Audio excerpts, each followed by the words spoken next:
Liverpool, a city of sound. For many, the city of music, but it's more than just music. There's no music after all in men's gymnastics, but there's the sound of thunder, the sound of energy, of power, of purpose. And Liverpool is the city of writers. Those that created tempo, those that created words that stood the test of time, those that understood the meaning of language. Alan Bleasdale, Carla Lane, Willie Russell, Roger McGough. This is a city of words, a city of rhythm, a city of energy, and a city of storytelling. And what about the men's all-around final in artistic gymnastics?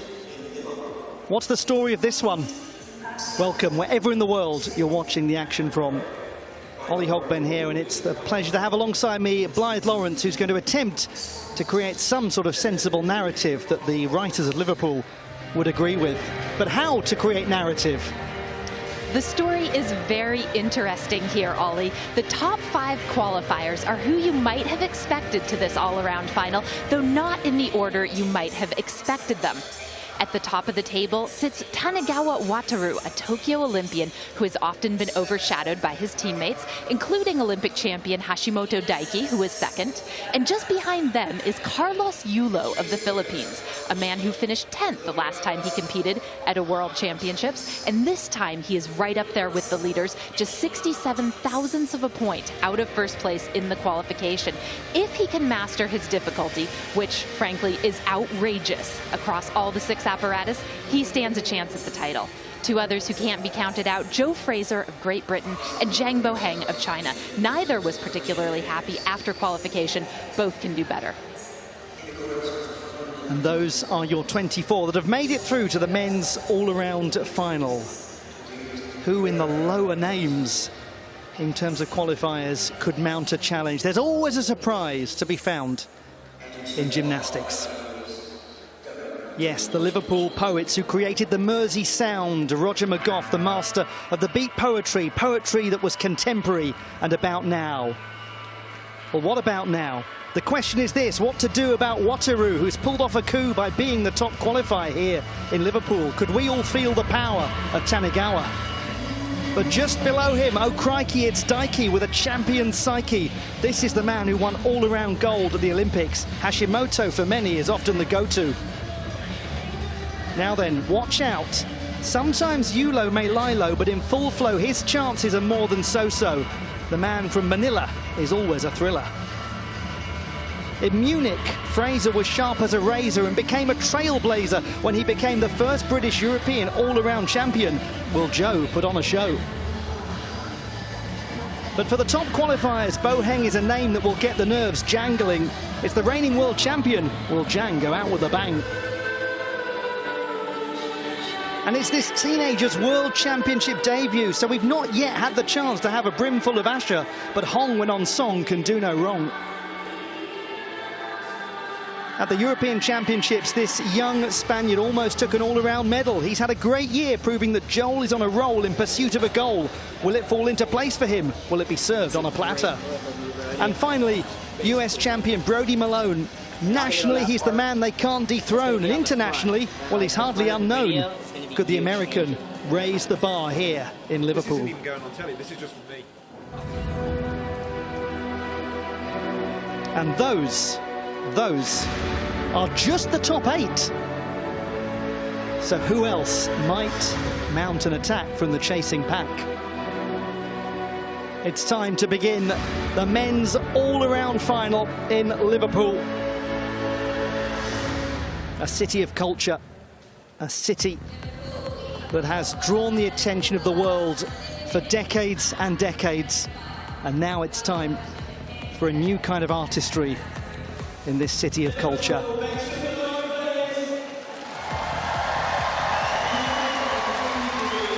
Will we see famous firsts? In Southeast Asia, they are dreaming. In the Far East, in Japan, they are expectant. Their neighbours, China, are hopeful. China took the men's team title, Japan took the silver, Great Britain took the bronze. Now it's the turn of the individuals. Let's welcome the runners and riders and hand over to Dr. Lisa Gannon to do the honours.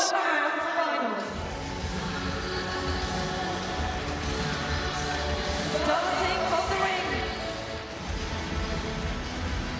representing Chinese Taipei, Tang Xiahong. From Chinese Taipei, Olympian Tang Xiahong, Asian Games and World University Games gold medalist. Italy's Yumin Aberdini, the reigning all-around national champion.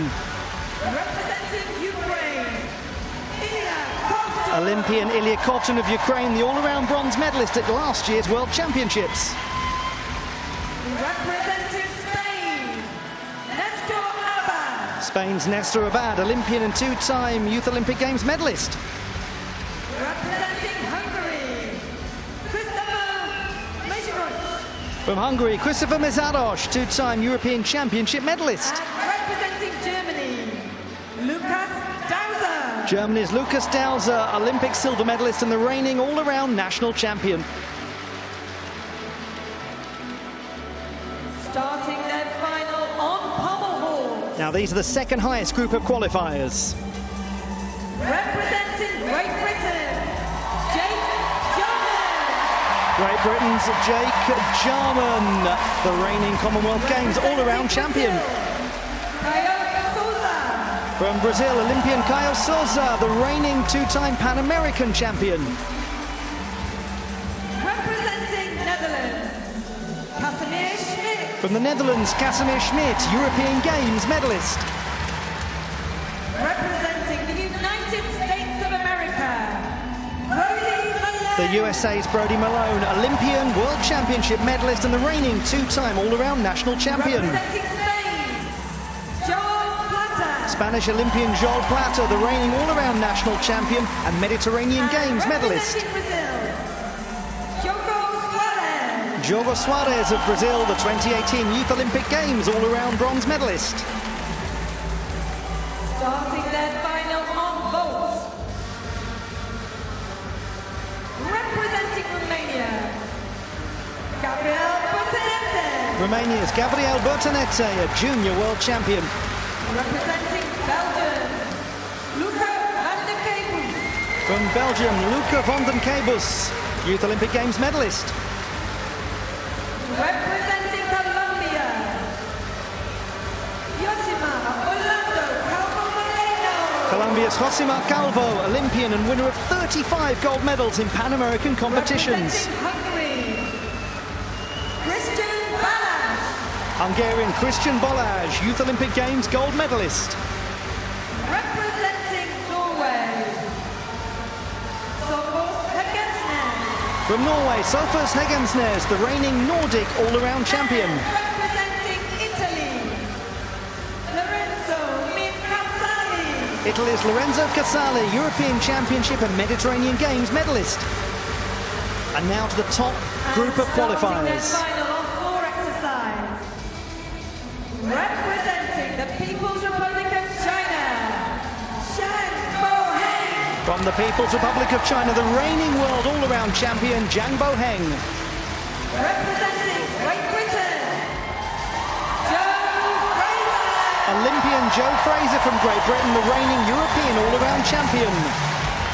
Representing the Philippines, Carlos Yulo. From the Philippines, Olympian Carlos Yulo, world champion and the reigning two-time Southeast Asian Games all-around champion. Representing Japan, Daiki Hashimoto. Japan's Hashimoto Daiki, the reigning Olympic all-around champion. Also representing Japan, Wataru Tanikawa. Also from Japan, Tanegawa Wataru, Olympic medalist and the top qualifier. Representing the United States of America, Asha Hong.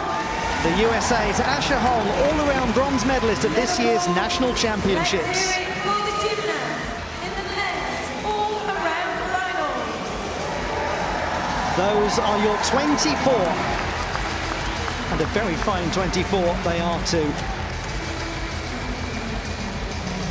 There was less than a tenth that separated the top 3 gymnasts after qualification, and that's where they will start, those top performers on the floor exercise, where Carlos Yulo could open up an early lead.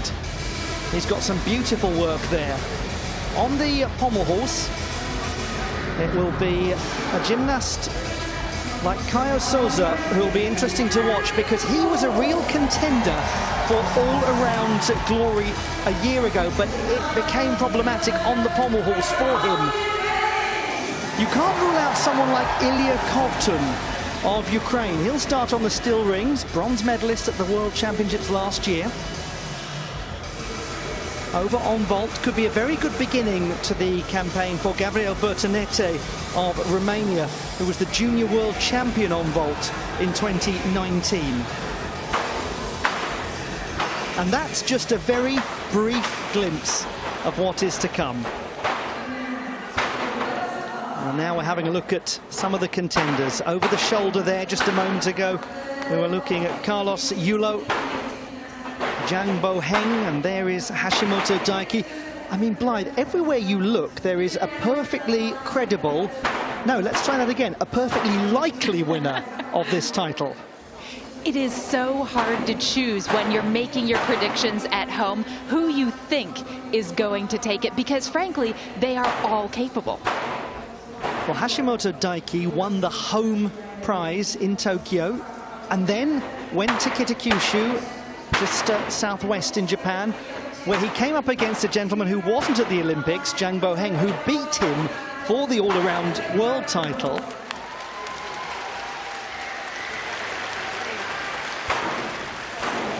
He's yet to compete at the Olympic Games, but he is the reigning world champion. So you've got that wonderful spectacle of the reigning Olympic and world champions going up against each other, except Jang was only the 5th strongest in qualification. That's how good this field is.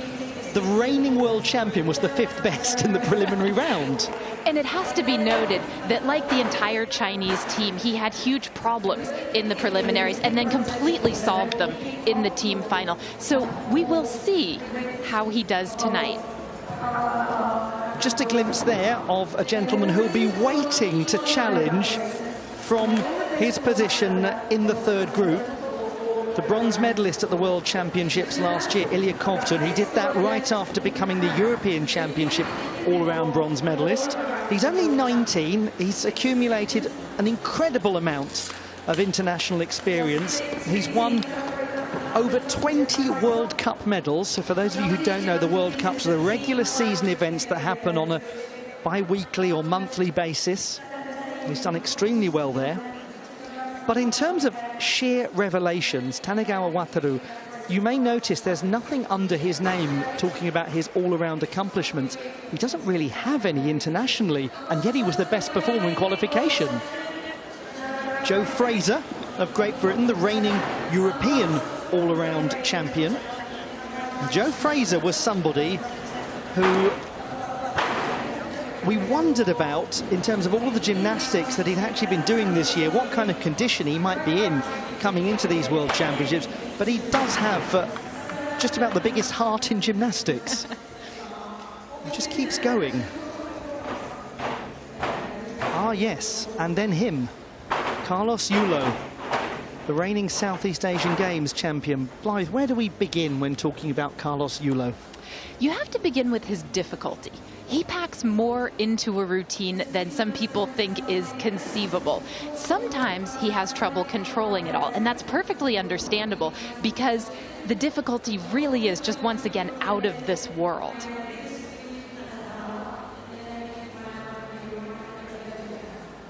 The time for idle speculation is over. Let's give them your warm applause.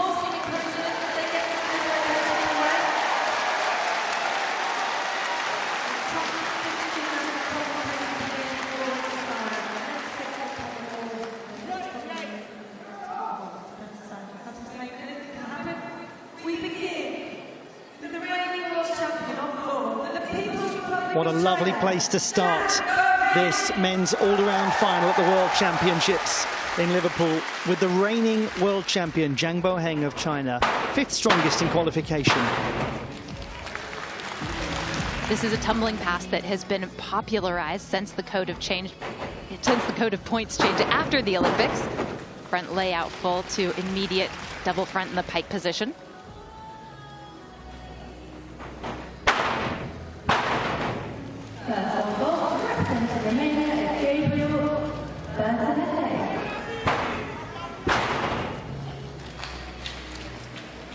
He's got plenty of difficulty. The thing that he will be focusing on is his landings, trying to minimize landing deductions. All of the steps and hops will cost him about 1/10 of a point in execution each time he does that.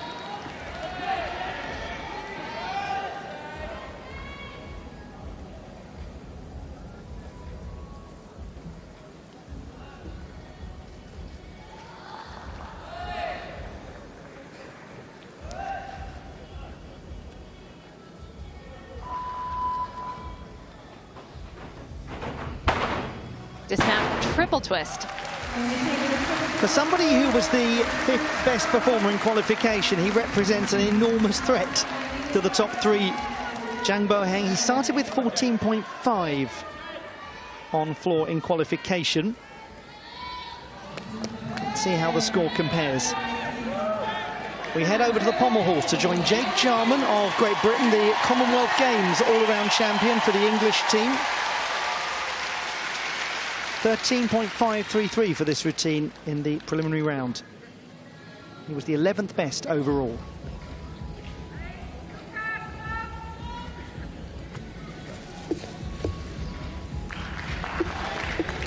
Nice calm scissor to handstand to begin.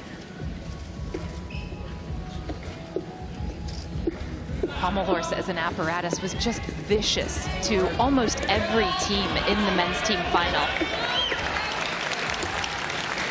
But so far, he is handling this with panache.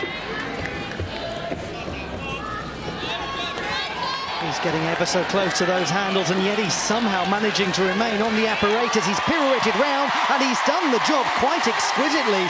Jake Jarman of Great Britain. That's a very fine start to his all-around campaign, and it just illustrates, as we look at the 11th strongest performer in qualification, how quickly things can change after the qualification round. He showed tremendous strength going into this dismount. Absolutely no sign of fatigue or hesitation. This was a job very well done. 14.033 for Zhang Boheng. We talked about the landings, Blythe. He's down by almost half a mark from qualification. A long way to go, 6 rotations. Joe Fraser of Great Britain, the reigning European all-around champion, the first British man to do that.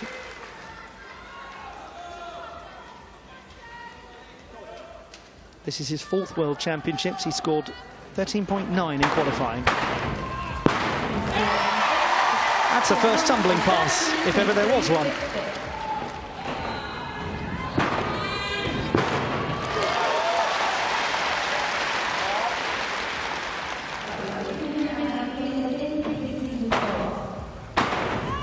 Two and a half twist to front 1.5. He was slightly off on the takeoff coming out of the 2.5. Still managed to do a clean, relatively clean front 1.5.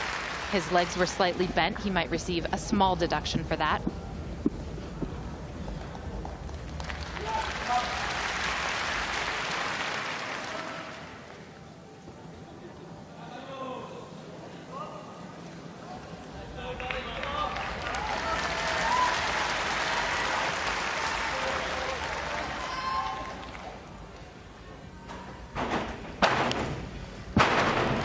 Arabian double front and another stuck landing.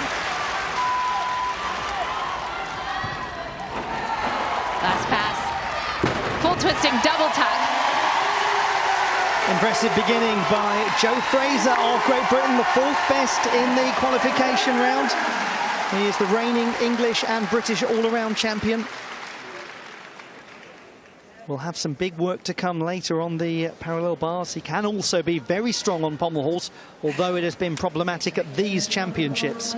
His second rotation is going to be crucial. His job was done, and done well, on the pommel horse. 13.333 for Jake Jarman. That's down by just 0.2 from qualification, but that was a good holding score to get in there. Well, Brazil on pommel horse. It didn't go so well in the team competition when they really were in contention. And for Caio Souza, he was a medal contender until this stage of the World Championships last year when he went to the pommel horse. Can he get through it? He is terrific on 5 apparatus. And then there's pommel horse, where he's still very good, but not quite as good as he tends to be on the other apparatus. He's giving this a really good go at the moment. He's giving this a really good go. Well, that is more secure from Caio Souza. A big breath as he completed that display. It might have done him some good to start on pommel horse, actually. Absolutely. One thing to watch for on pommel horse is whether the gymnast is completely extended or whether there's a bend in the body as they do circles.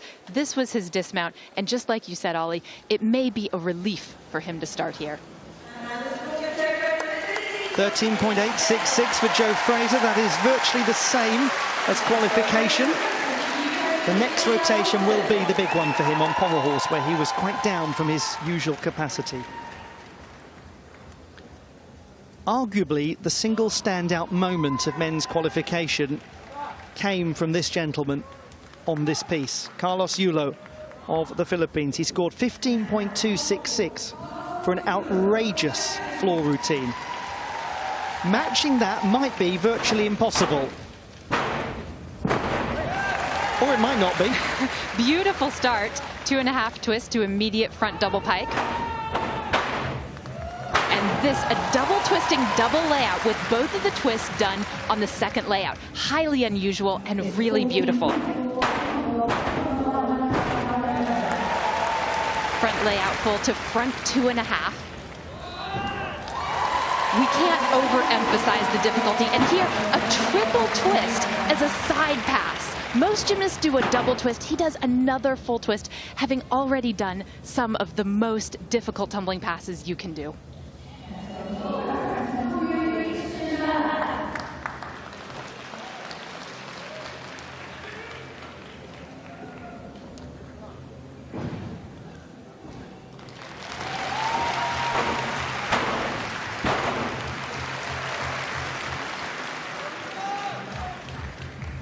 And notice that his landings are incredibly precise as well. The last pass should be a 3.5. It is. That is a quite stunning beginning to his all-around final. Carlos Yulo of the Philippines, the 3rd strongest in qualification. No gymnast from the Philippines has ever won an all-around medal at the World Championships. He is the reigning Southeast Asian Games champion. Gabriel Bertonete of Romania on vault, where he is the junior world champion from 2019. Very nice Kasamatsu style vault with a double twist.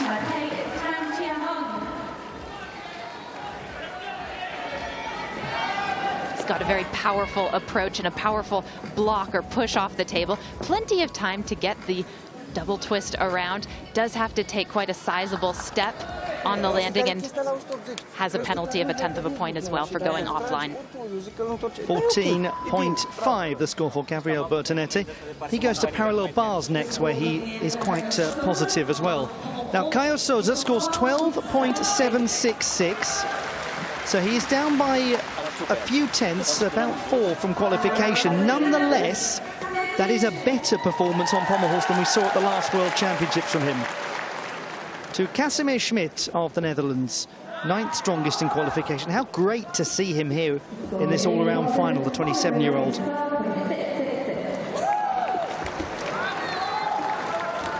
His legs come apart on the Wendeschwing.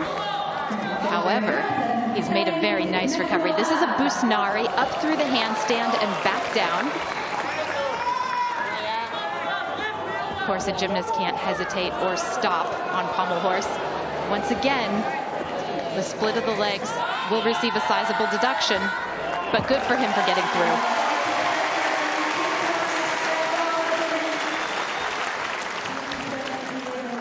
Casimir Schmidt of the Netherlands. This is his first individual final at a World Championships since he was 18th in the all-around competition in 2013 in his debut. Luca van den Kabus of Belgium on vault. Oh, that's a remarkable piece of agility and strength to save that. Well done to the 25-year-old from Lokeren. What strong legs. This is a Schufelt, a Yurchenko with 2.5 twists. And he doesn't quite have the rotation to get a great landing, but what agility, just like you said, Ollie, to make the adjustment needed. 14.133, so down by just over 3/10 from qualification, but it would have been significantly lower had he not saved that so well. Excellent from Carlos Yulo. 15.166. He drops just a 10th from qualification, but he was so good in qualifying that simply getting close to that might well put him into the lead.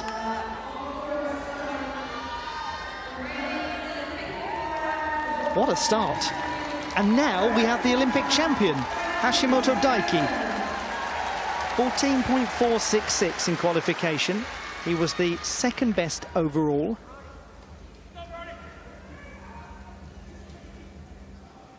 And in the year since Kitakyushu, he has upped his difficulty on floor. This is a new tumbling pass for him. Triple twisting, double tap.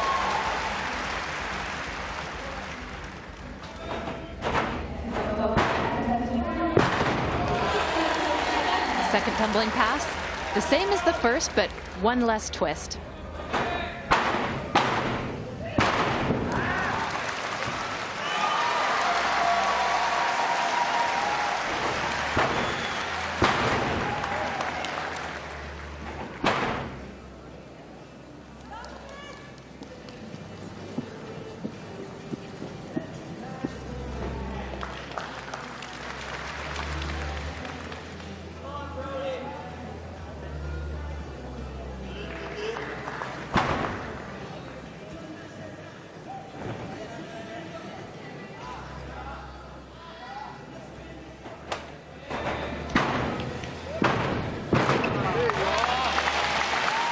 There's a 2.5 to front layout. And just one more, the triple twist. He's made his case as well in the first rotation. Hashimoto Daiki, massively popular gymnast. Really does show a great deal of emotion when he's out on the competition floor.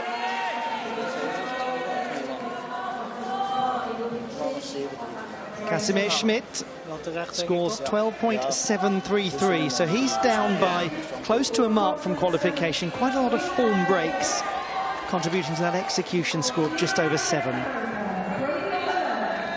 Brody Malone of the United States of America, 8th best in all-around qualification. He scored almost 13.5 for this routine.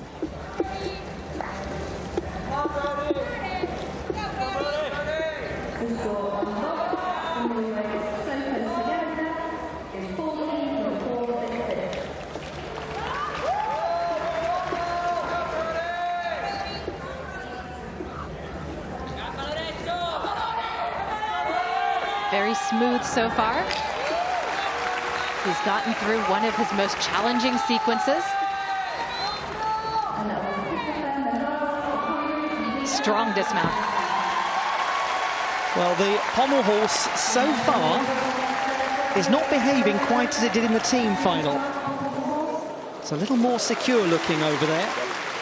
Will it last as the top group of qualifiers heads across to it in several minutes or so? Hashimoto Daiki scores 14.666. He's up by 2/10 from qualification.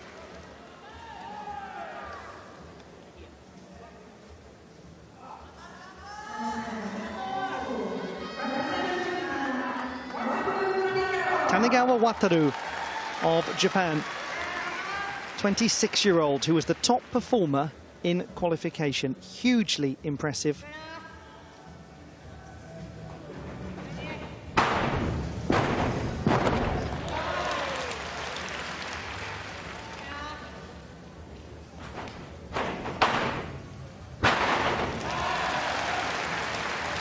A nice stick on his double twisting, double tuck second pass.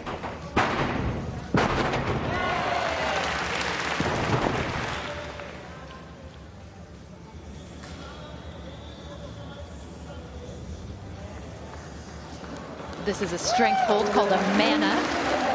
It's required for all gymnasts on floor exercise, a strength hold, as is that, a press to handstand.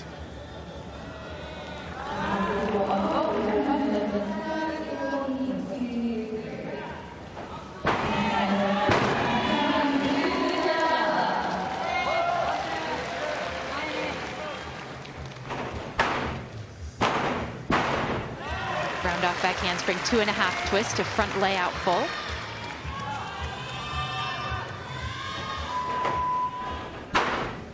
And that Arabian double front half out to a beautiful landing to end. Tanegawa Wataru, part of the team that won bronze in 2018 and 2019, a silver medalist here after having been a silver medalist at the Olympic Games. But suddenly, he's decided he's one of the top all-around gymnasts in the world, and we're believing him. He's making a good case. Here is Josemar Calvo of Colombia on vault. Veteran competitor. That's his shoe felt, the 2.5 twisting Yurchenko. This is a gymnast who's won 35 gold medals across events like the Pan American Games, the South American Games, the Central American and Caribbean Games, the Bolivarian Games, and so on. Incredible track record. It's great that he's here in this final. And his score is 14.4, which is well up from qualification by almost a mark and a half.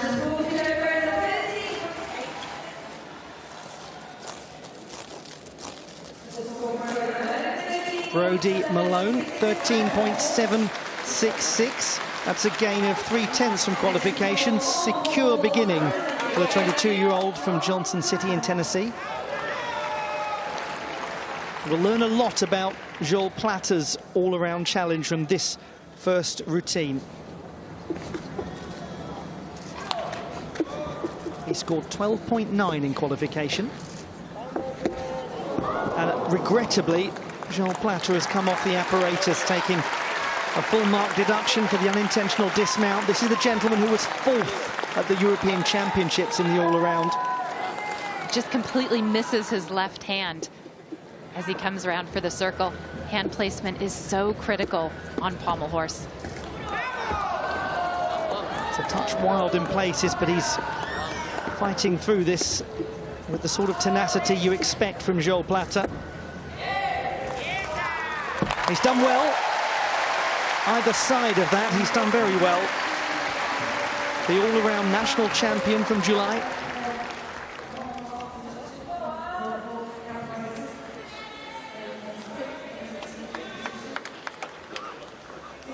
Tanegawa Wataru scores 14.266. It's not one of the highest scores we've seen so far, but he's one to keep an eye on as the competition goes on. He's very good on parallel bars, for example.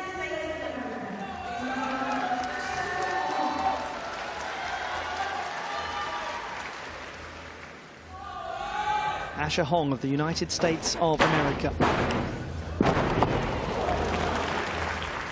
He puts 1 foot out of bounds on his opening pass. That will be a penalty of 1/10 of a point because it was just 1 foot.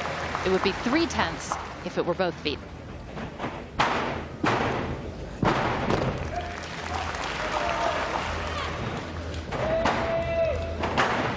There's a wonderful energy to this young gymnast and his work.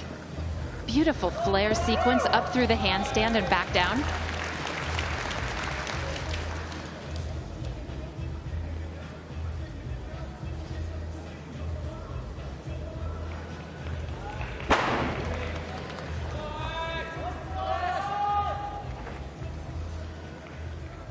He says that his philosophy is really to go all out with his gymnastics. And at the World Championships, why wouldn't you? Good 2.5 to front layout.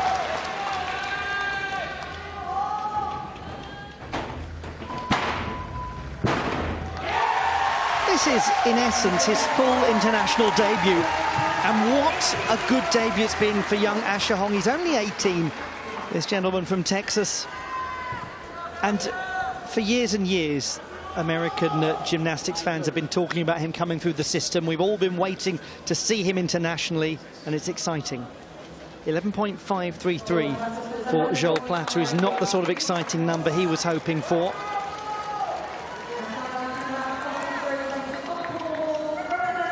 Diogo Soares of Brazil next to take to the pommel horse. This went well for him in qualification, 13.566. He's another young contender who is just beginning to make his way on the international scene, and so far he's been very impressive. The way that he handled that Busnari specifically.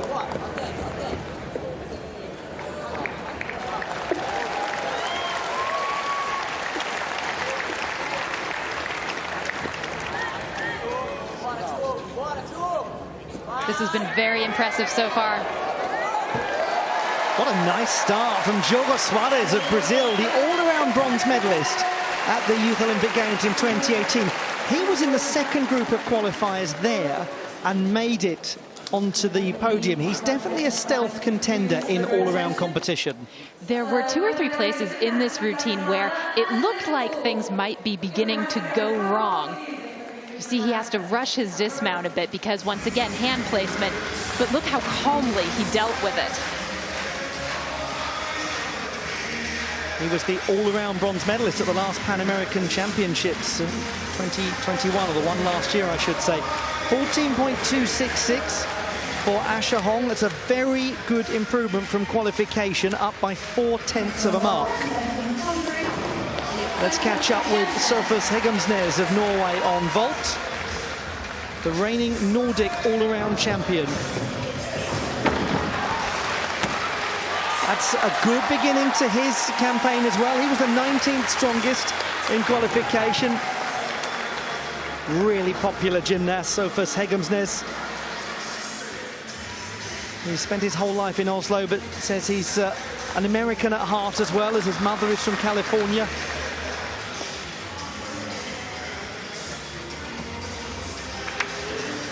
.466 will do nicely, up by just over 1/10 from qualification. Tang Xiaohong is somebody that you've got to consider in a final like this. He was 7th in the all-around competition at the last Olympic Games. The very experienced gymnast from Chinese Taipei. Goes into the Maltese.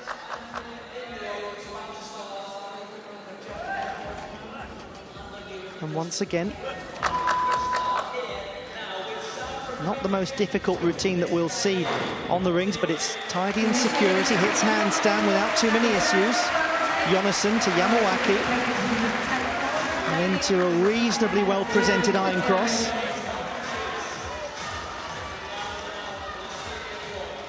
And straddle planche position. All of this is tidy looking.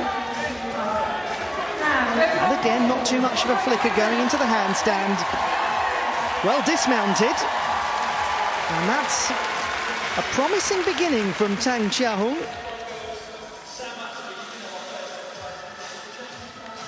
13.366, exactly as he scored in qualification. He's very good on floor and high bar. Now to Lorenzo Casali of Italy.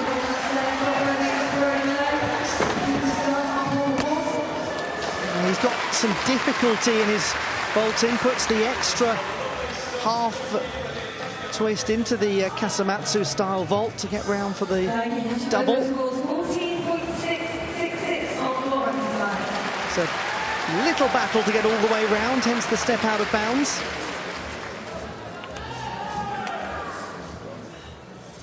He does get the full difficulty for a 14.233. That's a vault he's been working quite hard on he gets the reward. Diogo Soares, 13.433. Down by just over a tenth from qualifying. At the conclusion of the first rotation, it is Carlos Yulo who leads by half a mark over Hashimoto Daiki of Japan. Gabriel Bertonetti, as we expected, quite high up because of his vaulting. He might stay there when he heads to parallel bars. Tanegawa Wataru a little further down, but we'll keep an eye on him, level with Asher Hong. They're going to be very consistent, one imagines, across the board. And also the Colombian Josemar Calvo, he's up in 5th position. Caio Souza down in 21st. Joel Plata at the moment looking upwards at the rest of them. Anyone wants a ticket to this event, the men's all-around final at the World Artistic Gymnastics Championships at the M&S Bank Arena in Liverpool. And now, because we haven't had enough drama yet at these World Championships, the top group of qualifiers will head to the pommel horse, and we shall see what kind of separation emerges between them. Over to the still rings for the chasing group. And the third strongest group of qualifiers will go over to vault. It'll be interesting to see what Tang Xiaohung produces there, having had a solid start on the still rings and with high scoring potential later. Josemar Calvo, who's in 5th position, goes to the parallel bars. We might see him push up even higher because he's an absolute maestro on that apparatus. He scored over 15 in qualification. Now, what's going through his mind right now? So often, he has mastery, absolute mastery over this apparatus. But here in Liverpool, it has befuddled him. And that's so unusual. It's very uncharacteristic of Joe Fraser to have misses on pommel horse, but you're right, Ollie, so far here, it has not been very welcoming to him. Joe Fraser takes to the pommel horse, having scored 12.533 in qualification. The team final even less to write home about.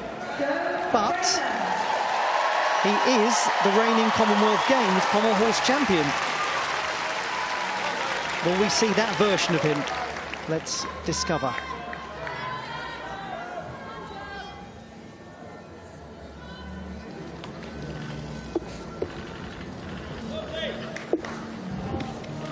He has a tricky routine to get through. 2 scissor to handstands in opposite directions to begin. And then the Wendisch swing between the pommels, which makes it even more difficult. And once again, the pommel horse proves problematic for Joe Fraser of Great Britain, the gymnast who has competed so extensively this year, clips his leg. He's immediately losing all momentum and heads off the apparatus. And in addition to the full mark for the fall, when you hit the apparatus with your body, you lose an additional half a point.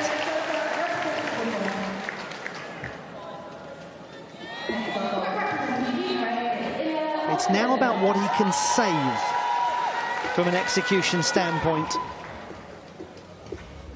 Just trying to keep this score as high as is possible, because he could still be in contention as the competition goes on. You just never know after the way pommel horse has behaved at these championships.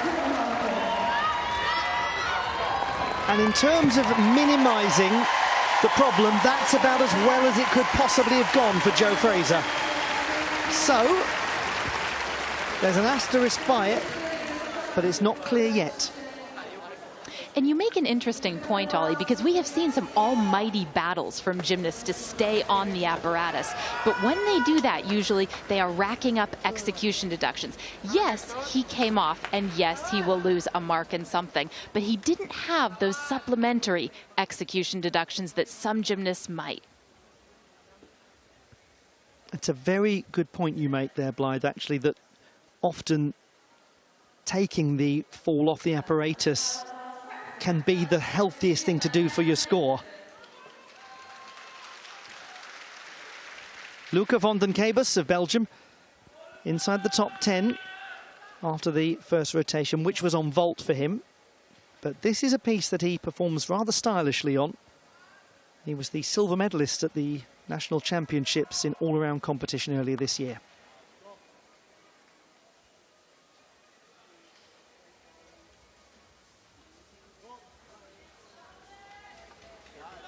It's a very nice sequence, holding the handstand on one rail and then swinging the front full out. It's called a Healy turn.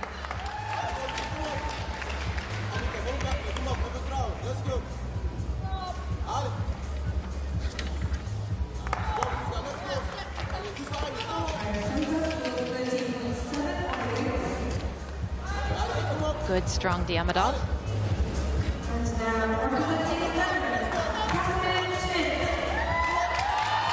Dismount, double front.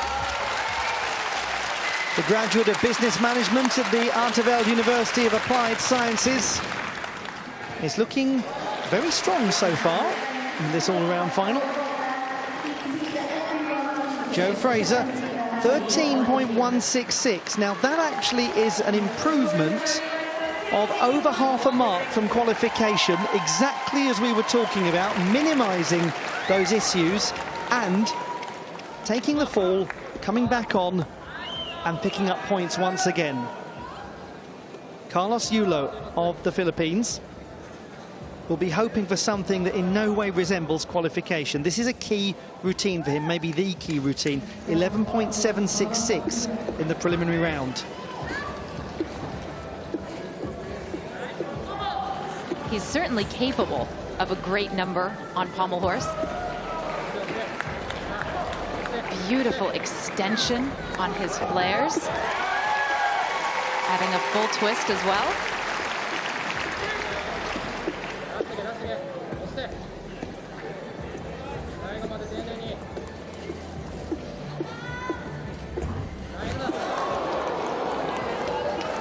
Just seemed to come out of nowhere that moment. He stayed on, hefty deductions. He's just about got through, not the tidiest looking pirouette to dismount.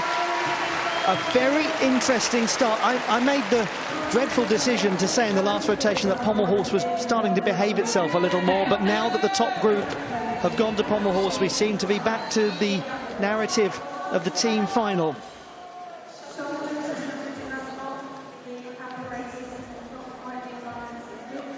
Luca van den Kabus, 14.066, down by just about 3/10 from the preliminary round, but a positive beginning to his campaign. Good first third for the man from Lokeren in Belgium.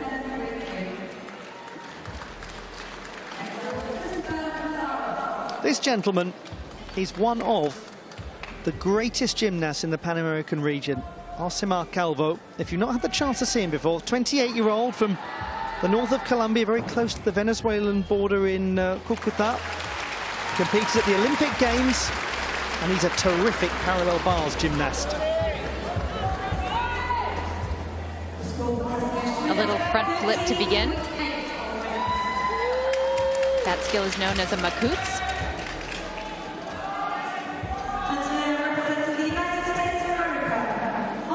Wonderful patience on that handstand on one rail. He just held on to it and let gravity do the work for him. That is real skill. And that is so uncharacteristic of Josimar Calvo. We're going to have the chance to see him again in the parallel bars final, but in terms of his all-around chances, that's unfortunately a big hit taken. Oh, your heart absolutely goes out to him. Yes, he was just off balance, and because of that, he reached for the rail, and it wasn't there.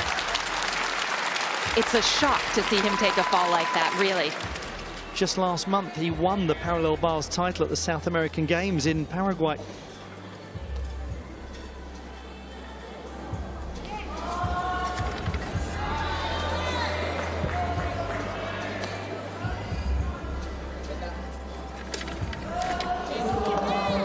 There's his Bhavsar, lovely amplitude, and this, some intriguing originality. Swing through into a full twisting double tuck at the end of the rails. Very much part of the Colombian way of doing things on the parallel bars, isn't it? That dismount from the end of the rails, and it's a lovely feature of his gymnastics. Carlos Yulo, 11.9 on the pommel horse, so he has gained only a single tenth, just a little more from qualification. It's not a huge gain. Hashimoto Daiki, now he scored 11.666 on pommel horse in qualification. Can he make a big improvement? He starts big. And he is one who certainly is bound to realize how important it is to hit pommel horse in an all-around final. He came off last year in Kitakyushu. It made things incredibly close with Zheng Boheng.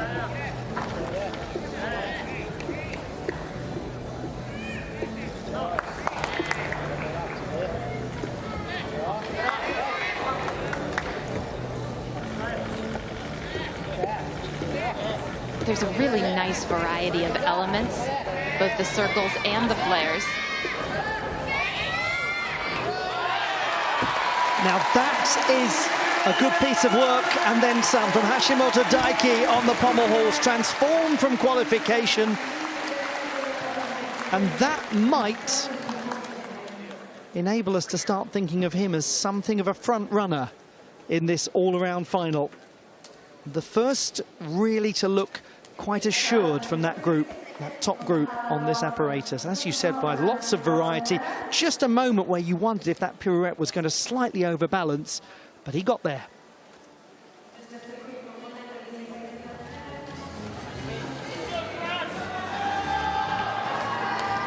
Yumin Aberdini of Italy, 18th, coming into this.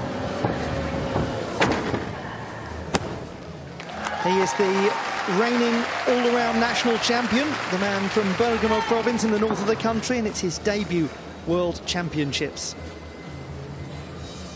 This is not an apparatus where he is likely to bring in a really big score, because the difficulty of this vault, the Kasamatsu, with just a full twist, is not terribly high. However, his execution is very strong, like it is everywhere around the gym. 13.866, he gets a mark in excess of 9 for his execution, and an improvement of almost 3/10 from qualification. Josimar Calvo, sadly, it's a 12.366 for the veteran Colombian, but we look forward to seeing that routine, well, hopefully not that one, but the one from qualification in the parallel bars final. Now, this is nothing like qualification. 14.333. Big, happy nod of the head from Hashimoto Daiki. He gains almost 3 full marks from the preliminary round. That puts a little pressure on Tanegawa Wataru, the top qualifier, who scored 13.733 in qualification.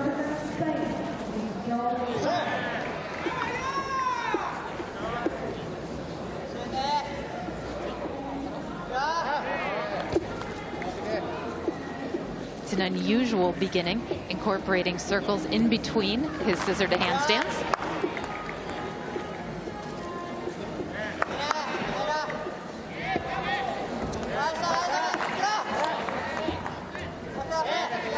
The traveling Wendeschwing down the length of the pommel. His clearance above the horse is not too high. That is the height of his hips above the horse. But he is also through that cleanly. Certainly, as you were saying, Blythe, some clear execution deductions, quite a piked body for a lot of the routine. But you know what? In a World Championships like this, will just take getting through the pommel horse cleanly and staying on it. That will do. Especially given what we have seen so far. Credit to him, he seems a very patient gymnast. He doesn't rush his skills. That probably is born out of his experience. And he is hugely experienced, isn't he? 26-year-old. Actually one of those athletes who really created his reputation through the World University Games system, which Japan uses very heavily to bring its young gymnasts through.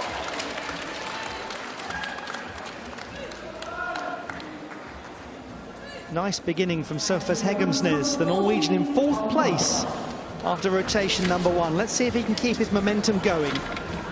Clear hip mount.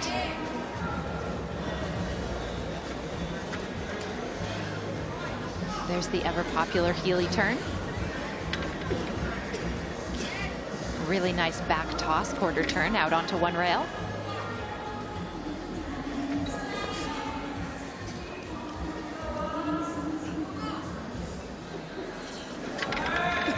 And a full twisting double tuck somersault.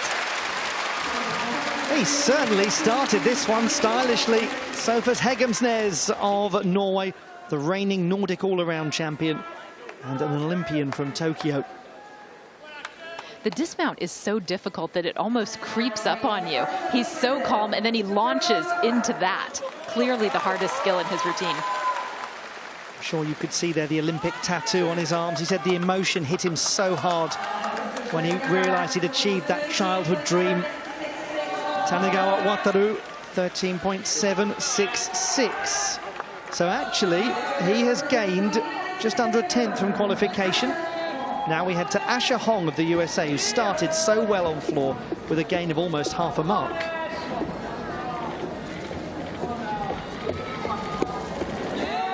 And we were talking about clearance just a moment ago. His clearance above the horse is exceptionally good. And his flare work is so rapid. Beautiful to watch, isn't it?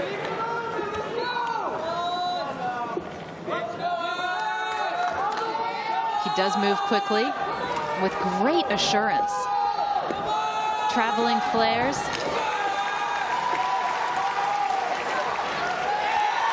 Hello there, Asher Hong. You appear to be part of this conversation. Super beginning. Excellent on floor, assured on pommel horse. That's a very good first third of the competition for the man from Texas.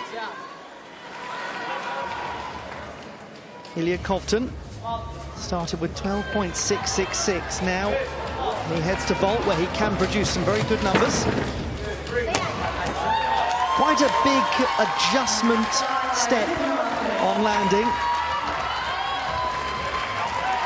He opened up on rings, which is arguably his weakest apparatus. This was excellent in the air, and yes, he takes quite a sizable step forward that will cost him perhaps 0.5 of a point. But otherwise, execution-wise, it's very good. 14.3 is the reward for Ilya Kovtun. Down by just a 10th from the preliminary round. Sofus Hegemsnes scores 13.3. That's almost the same as qualification. He maintains his good start to this all-around final. He was the 19th strongest qualifier. Pommel horse will be very telling for him. It's the second to last that we'll see from the Norwegian.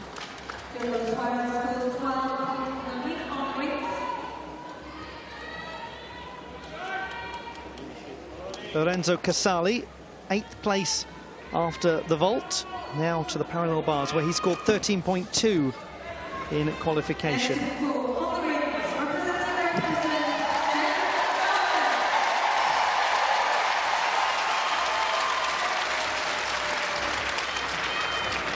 Beautiful opening skill. We've been so impressed all week by the execution of the Italians, who very nearly got a medal in the team final. They were so close to what would have been their first men's team medal for 109 years. And this after the silver medal at the European Championships, which he was part of. But they've been coming through the system, these Italian gymnasts. Casali was in the team as he dismounts very impressively, that took a bronze medal at the Junior World Championships in Hungary. So he's been very evidently waiting to break through to the senior circuit. 13.7 the score for Asher Hong. That's another gain from qualification, 4/10. So he's up by almost a mark already from qualifying, the 6th best performer in the prelims. Zhang Boheng, the reigning all-around world champion, scored 14 for this routine in qualification. And with both Hashimoto and Tanagawa hitting, that puts pressure on Zhang Boheng.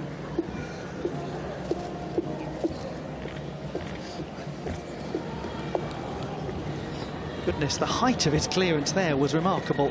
And difficult one pommel work as well.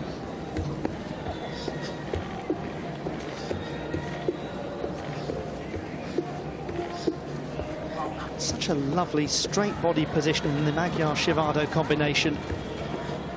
The Chinese are known for being able to pack in the difficulty on pommel horse. Pressure? Don't think so. Doesn't seem like it for Zhang Boheng. But then if you are the reigning world all-around champion, you clearly can handle pressure. Certainly, they did ask the question of him, didn't they, the other gymnasts, and he's answered.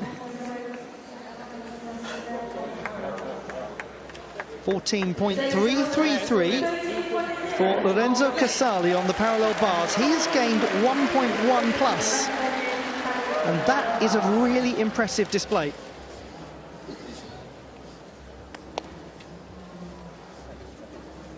Certainly, we expected, based on his vaulting credentials, this gentleman to be high up the leaderboard after the first rotation.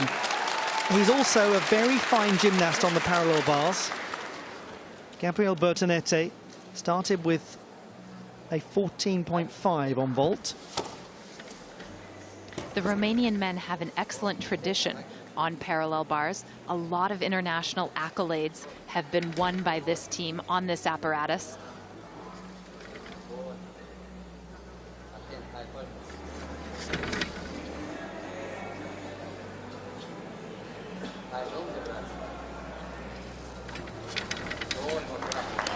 There's his Bobsar. Beautiful flowing element. The gymnast seems to just slide across the length of bars.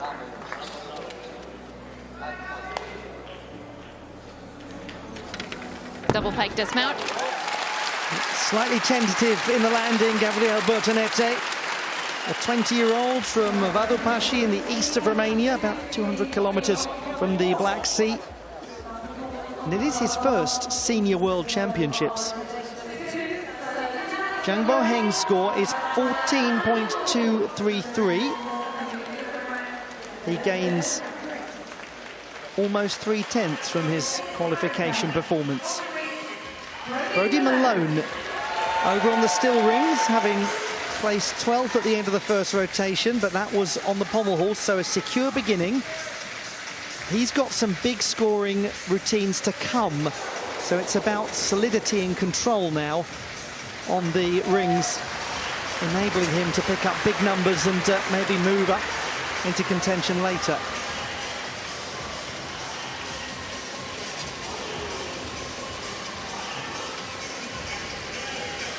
Quite secure, going from planche into Maltese.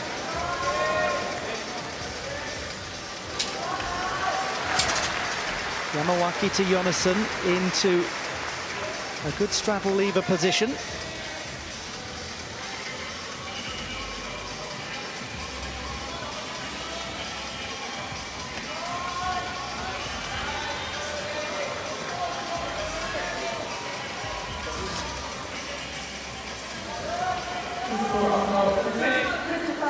He's got a very good record in collegiate competition. That is quite a strong hop back on the landing. But he's demonstrated with 2 collegiate all-around national championships that he knows how to get through an all-around competition, minimizing his weaknesses and capitalizing upon his strengths. And this is a nice start from Malone, 13.666.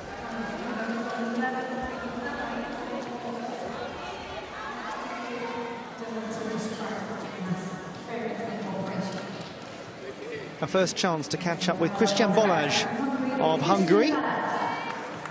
He does some excellent work on the parallel bars. This was his strongest routine in qualification, 14.533. Youngster from Budapest.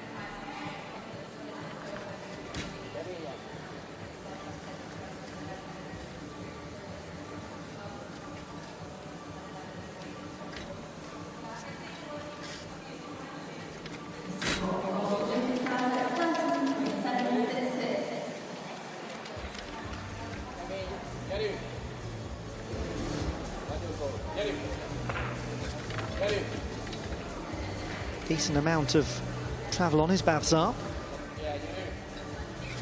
Sets for the Tippelt. Smooth clicking together of the heels.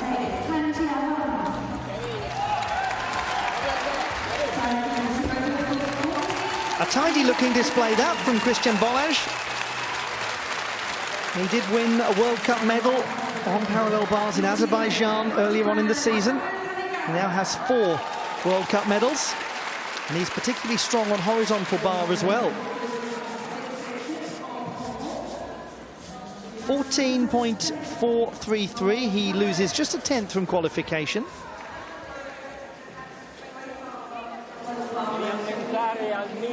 Gabriel Bertonette scores 13.4, so he actually drops just a fraction from qualification. Didn't manage to pick up what we wondered if he might be able to pick up. After the second rotation, Hashimoto Daiki has moved to the top of the leaderboard. Well done to Lorenzo Casali of Italy, who's up 6 places. Zhang Boheng is up 7 places. Luca von den Cabus is up 5. Tanagawa Wataru up 1. Asher Hong remains in 6th position. Christian Balázs has also jumped hugely. And have a look at Carlos Yulo. He's dropped 11 places down into 12th position. Josimar Calvo also a big drop for him, down 12 places. Having made such a positive start to the competition.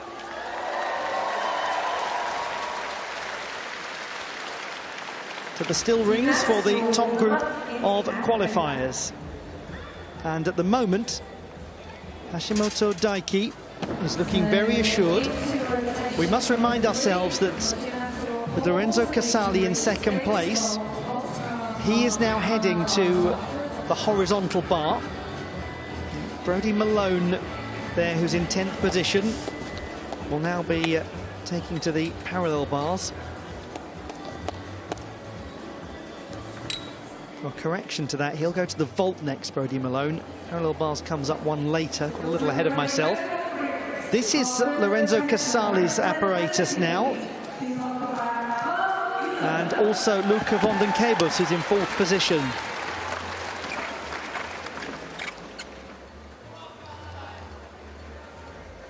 To Carlos Yulo of the Philippines on the rings.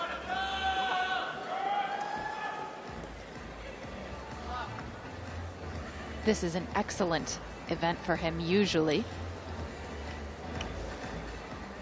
And it's worth making the point that since this is a 6-apparatus competition, it's a marathon and not a sprint. Yes, he had difficulty on pommel horse, but he is not potentially out of it yet.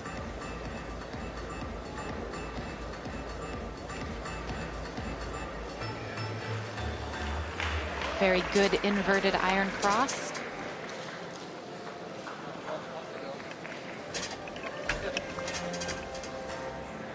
The Jonassen, and then a roll to a traditional iron cross.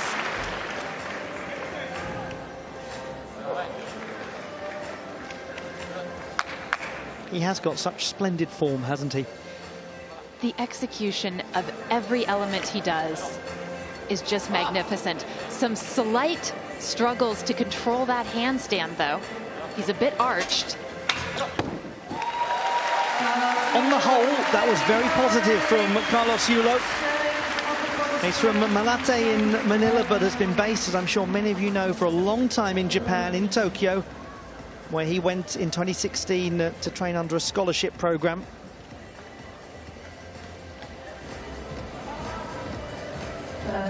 Casimir Schmidt of the Netherlands, 20th place after the last rotation.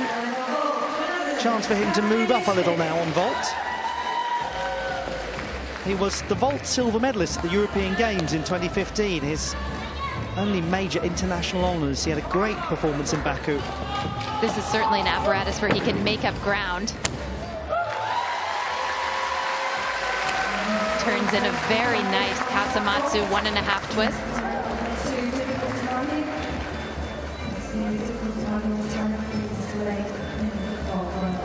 Very steady, no deviation of direction. However, bends his legs in the twist. The judges will see that and apply a deduction.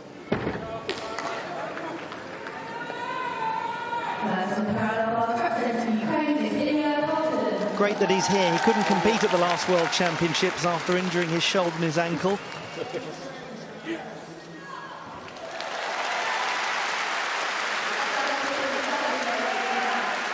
Waiting, hopefully, for his score. Carlos Yulo, he scored just over 14 in qualification. Got a nice level line in the Iron Cross. Good side. As if you just did that. 14.233 for Casimir Schmidt. The 1/10 penalty, the only difference in score from qualification, as you'd imagine, down by a 1/10. Brodie Malone, top 10 coming into this rotation. Now he will vault. He was the vault national champion last year in the American Championships. For him, the leaderboard might be a bit deceptive at this point because he's gotten through Pommel Horse cleanly and he's got great apparatus coming up. Really nice Kasamatsu 1.5. He has done everything pretty well according to plan in this first half. And as you say, Blythe, it's the second half that's really going to favour him. He's a very well-balanced gymnast, as he demonstrates here. Great form in the air, really nice execution, good toe point. He doesn't give the judges a lot to take.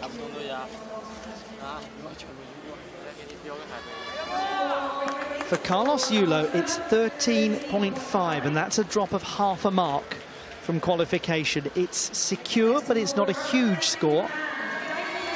And after the Pommel Horse routine, he's going to find himself a little off the pace. The pace setter, or pacemaker, you'd probably say in this city, especially right by the Mersey, is Hashimoto Daiki.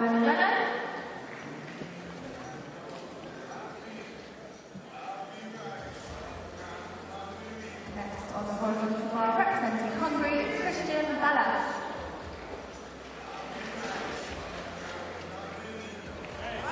Starts off with a strong Maltese position.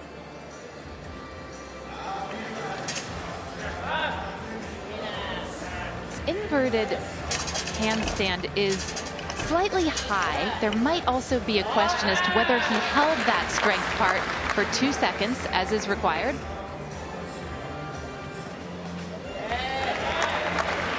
No question about the Iron Cross, though.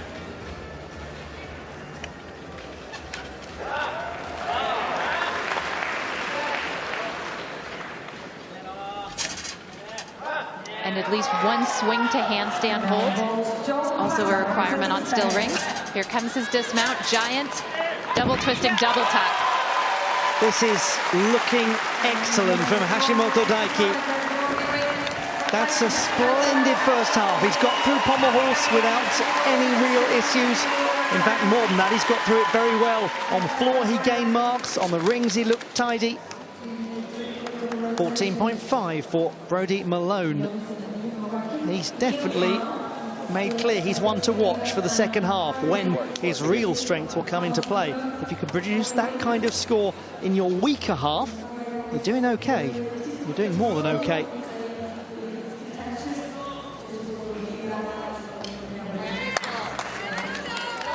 Nestor Abad from Spain, in as a reserve for this final.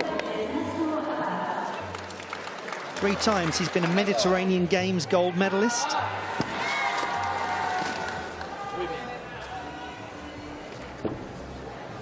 He's really been one of the drivers of the Spanish men's success.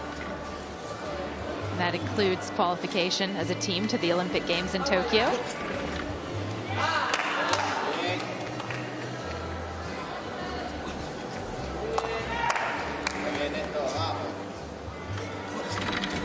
Very famously, his second child, Liz, was born during the all-around final of the Stuttgart 2019 World Championships, where he went from a bad to a dad. He said he thinks during that final he was just a little bit... Yes. Mind slightly elsewhere, perhaps, it's fair to say.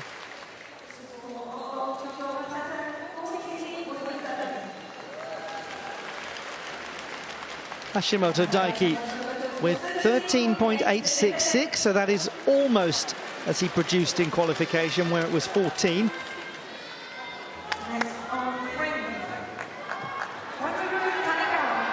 Tanegawa Wataru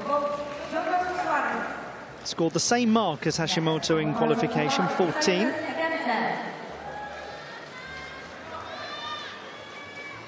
Fifth place coming into this, the third rotation of 6 in the all-around final at the World Championships in Liverpool. In the qualification, he really sailed through while everybody else had mistakes. It's interesting to see him respond on a night when everyone seems to be on.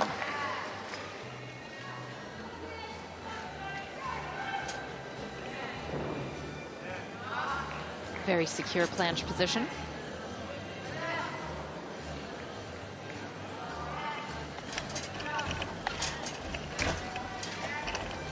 The Yamawaki into Jonassen, into the Iron Cross.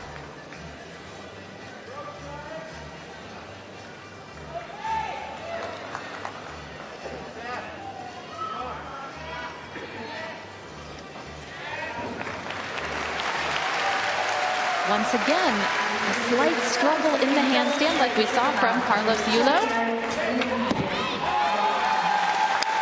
Tanegawa Wataru, a graduate of sports science from Juntendo University, or Jundai. It's one of the most prestigious institutions in Japan, and it has a great history of producing elite-level gymnasts. Imagine the company that he's kept in training over the years. And the company he's kept here, look at the gymnast that he led after qualification. Wherever he finishes, he made a massive statement with that qualification display. Jake Jarman of Great Britain, 22nd, coming into this third rotation, but with a big vault.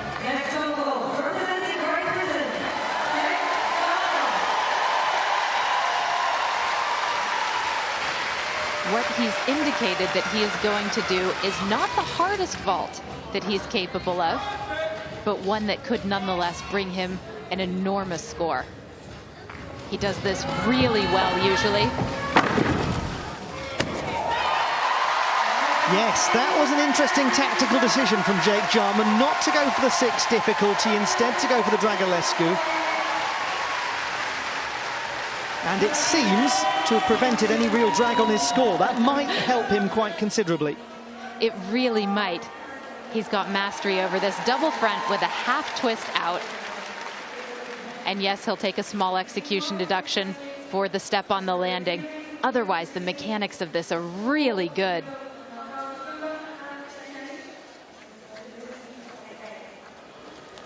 Commonwealth Games vault champion Jake Jarman. Tanegawa Wataru produces a 13.833, pretty well keeping pace with Hashimoto in that rotation, but a little further down the leaderboard.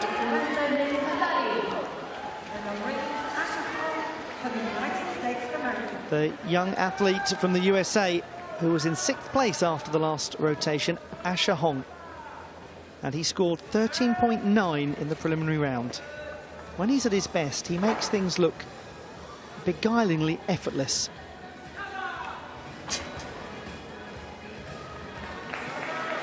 Excellent position.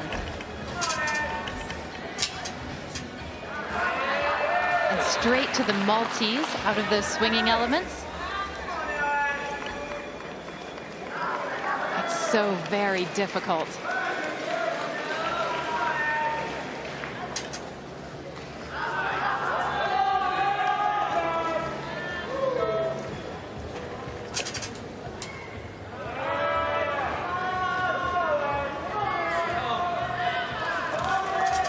Only the dismount remaining. Double twisting, double layout. You sometimes get the feeling that a gymnast is entirely unaware of the magnitude of the occasion, and that's a great thing. Asher Hong, in his debut World Championships, is not behaving like this is the men's all-around final. Good for him. 14.8, good for Jake Jarman, that. He's in 7th position as things stand.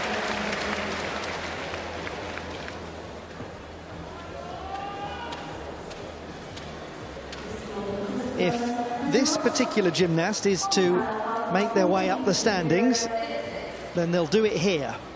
Lukas Dauza, just inside the top 20, but a master of the parallel bars.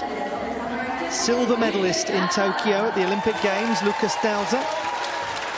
But the German can be a little inconsistent. In the European Championships final, he struggled, and at the World Championship final in 2019. But he got 15.4 in qualification. It is a true honor in gymnastics to be referred to as an artist on an apparatus. And there's such beauty and flow to his work on parallel bars that has been attributed to him.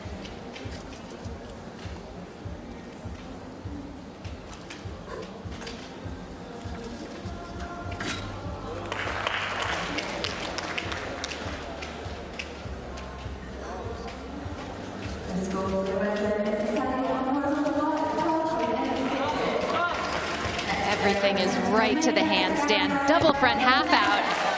To so many, he is at international level a specialist on the parallel bars. He is the reigning all-around national champion, though. And he's likely to move up the standings more than a fraction after that. Carlos Yulo's score has actually gone up by 0.3, so that is rather interesting. An inquiry submitted by the gymnast and his coaching staff has resulted in an important gain of almost 1/3 of a mark. 13.833 for Asher Hong, almost the same as qualification.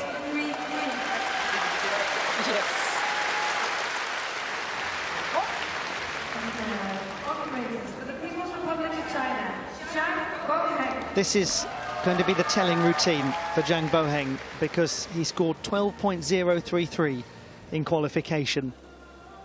But there's no doubt that he is capable of so much more than that, and he usually gets so much more than that. If memory serves, the problem in qualification actually came on his dismount. The interior of the routine was excellent, as we expect from the Chinese.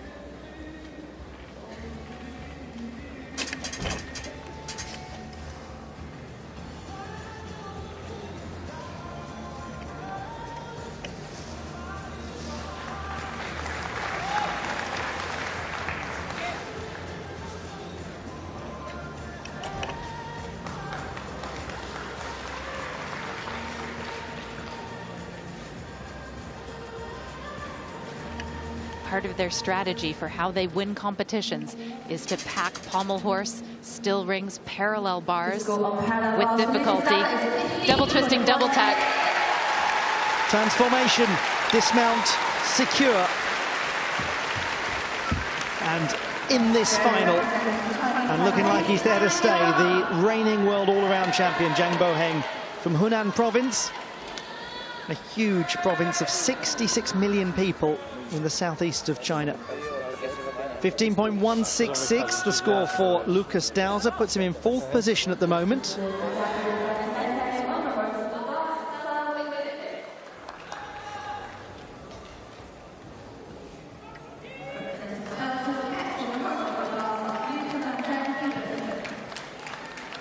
We catch up with Luca van den Kabus of Belgium. Top 4 coming into this rotation. Begins with a nice clean Yamawaki.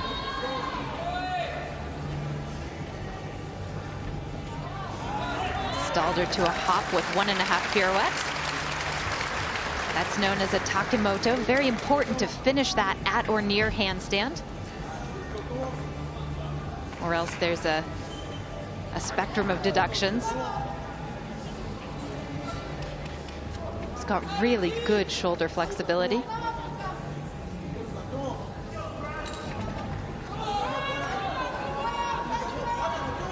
Here comes the dismount. Double layout, full out, stuck.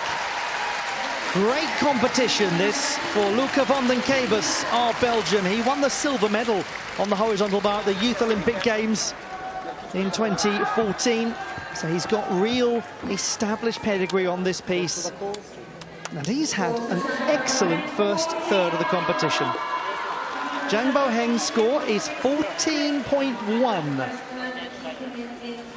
And that is an improvement of over 2 marks from qualification, where he was the 5th best overall. He's right up there now. Joe Fraser of Great Britain, 13th coming into this rotation. But he produced a good display, a very good display on the rings.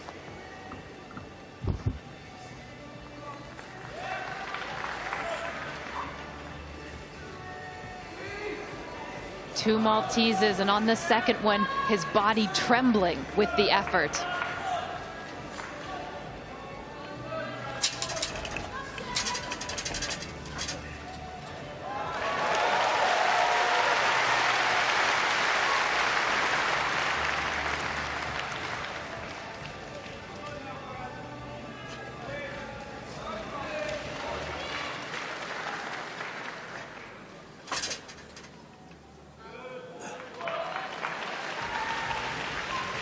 Good giant. And backwards too. He's given this routine everything he's got. For a moment he trembled, but now he smiles. Joe Fraser of Great Britain. The inner resolve in this 23-year-old is remarkable. And Joe Fraser has got the parallel bars to come. He's got a strong horizontal bar routine as well. 13.366 for Luca van den Kebus. It's a jump of half a mark and then some from qualification. So he's done his job very well so far today. Yumin Abedini next to perform.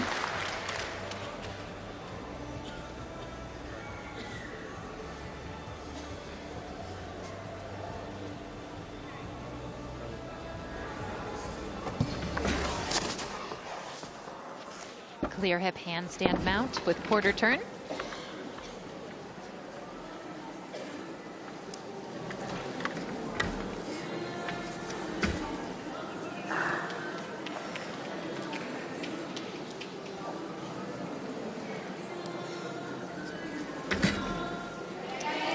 Oh, and a struggle to handstand after the Healy.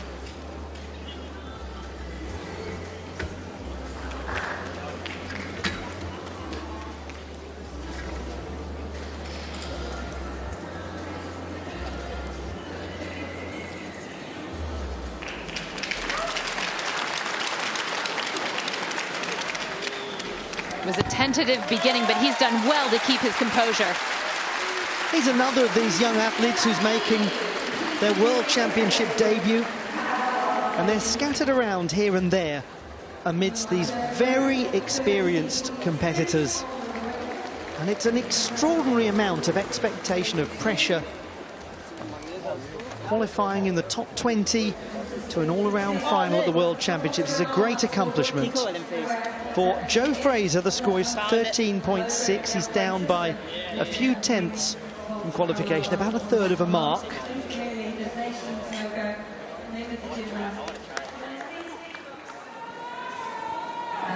Ilya Kovtun always has the capacity to move up the rankings when he's on this piece. He is the reigning World Cup champion on the parallel bars. And he actually went undefeated on this apparatus during the World Cup Series this year. Very difficult.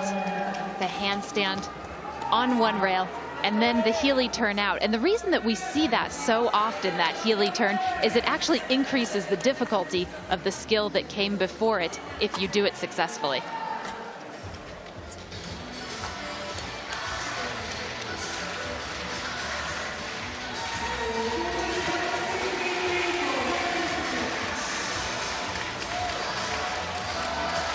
Very beautiful and risky pirouette.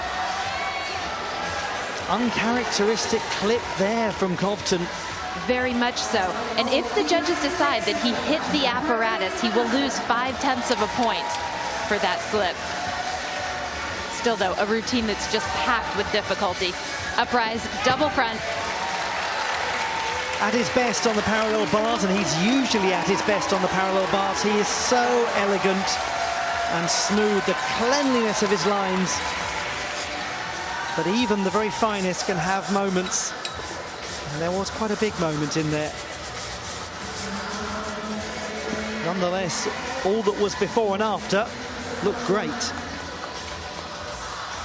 14.6 for Ilya Kovtun, so he's down by just over a third of a mark from qualifying. Nonetheless, is positioned more strongly now. We look at Lorenzo Casali in second place coming into this rotation. Opens with the Yamawaki.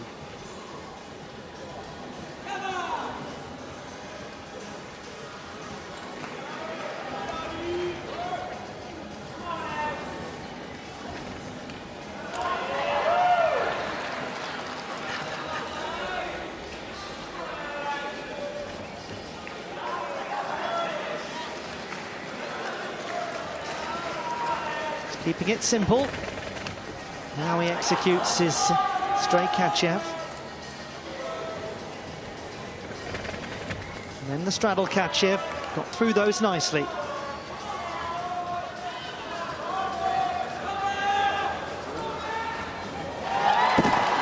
Oh, just a reset on that dismount, but for the most part, securely done. He scored 12 in qualification.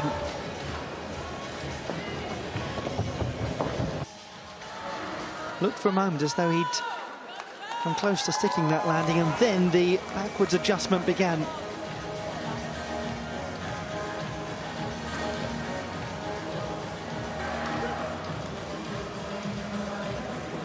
Yumin Abedini 13.066 on the parallel bars.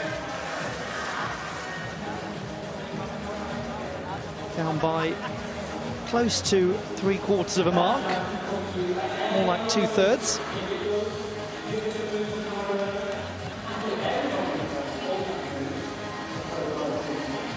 And now the top performers in qualification are heading to the vault as Lorenzo Casali scores 12.866. So well done to him for a good gain of almost a full mark from qualifying. And this is what it means. Brodie Malone has flown up by 7 places. Lucas Dow's has gone up 14. Hashimoto leads with Zhang half a mark behind him. Asher Hong remains in 6th position. Tanegawa Wataru in 4th place. So, an interesting picture. Jake Jarman has moved up 10 places. Lorenzo Casali has dropped down 8 places from 2nd.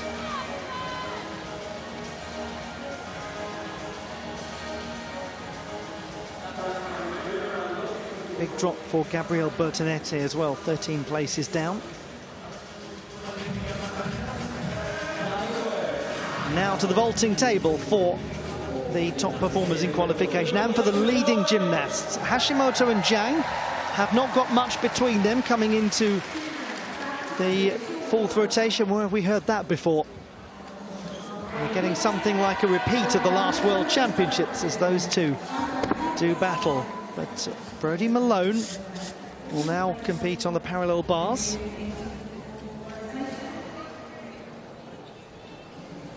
On the horizontal bar, Lucas Dowser, who's in 5th position, courtesy of his strong work on the parallel bars. And over on the floor exercise, Luca van den Kabus, who's still in the top 10. We'll start with Christian Balázs of Hungary, 9th position so far. Promising competition. He was the 20th strongest qualifier.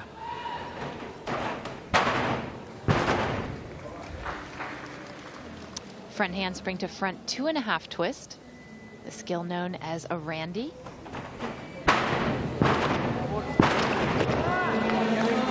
He did very well to keep that onto his feet. Going into the takeoff of the double front, he was quite off, didn't get a great amount of height, and really had to pull hard to make it, but he did. He will incur deductions, of course, for stepping out of bounds, though.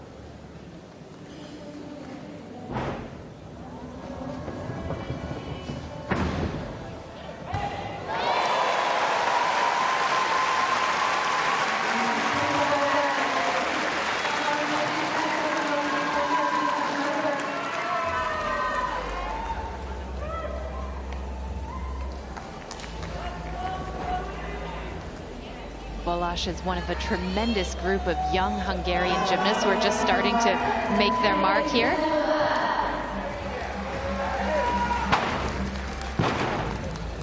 Triple twist to end. He's definitely one of those gymnasts who's benefited from events like the Junior World Championships, which was in his home country, the Youth Olympic Games. They're great opportunities for young athletes to develop big competition experience. Hashimoto Daiki on vault. Kasamatsu with a double twist, and how about that for control? He has every reason to punch the air, every reason to feel confident. This was a jubilant performance on vault. Beautiful amplitude, height, distance, and a great landing.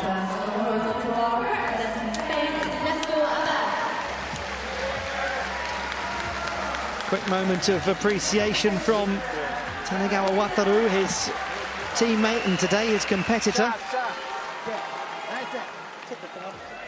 Look back at this really nicely executed vault. As you said, great control. This should do well.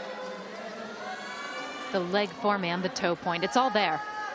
As is the score, 14.9. He's up by 2/10 from qualification. That was a place where actually it wouldn't have been too big an issue if he hadn't gained a great deal of marks from the preliminary round, but he's done it anyway.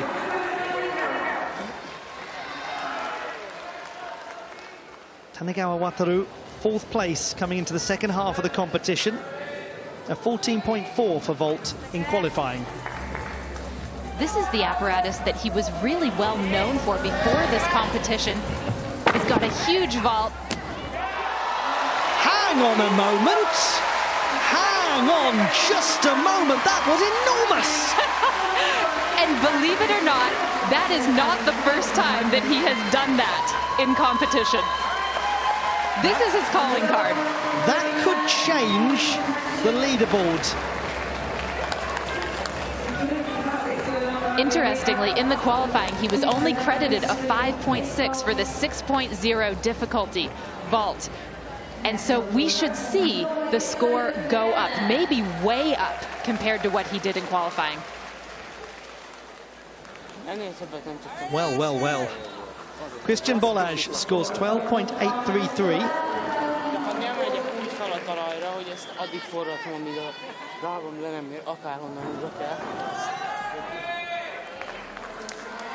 Brody Malone, bronze medal position at the halfway mark, now to the parallel bars.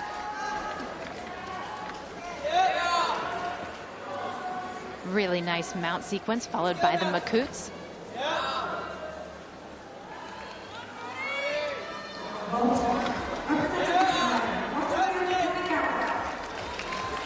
There's real finesse to his parallel bars work.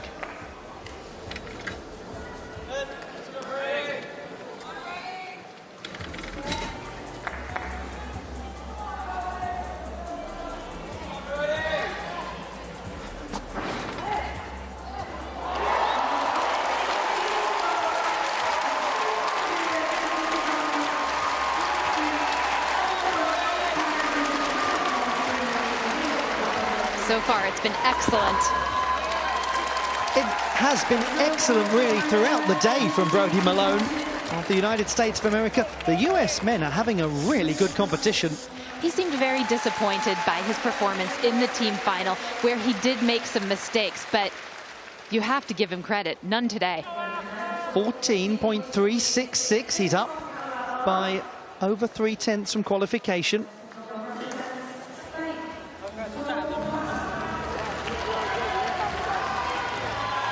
What size of reward for Tanagawa Wataru? That's what, 15 back in business. He's gained 6/10 from qualification. He's got his big difficulty. On the subject of big difficulty, Asher Hong of the United States of America also indicating a 6.0 start value to this vault. But this should be a different vault. A full twisting Sukahara double back. Just as complicated to do as it is to say. Here we go. Oh, well, he really fought with everything he had to get back to equilibrium. Again, it's an example of a gymnast being not too far away from getting it spot on. There is so much to do in just one piece of air to get this vault to your feet. And what fight not to put his hands down. There is under rotation, but once again, this is such a complex vault to execute. It's very quick thinking from the young man to adjust as he did.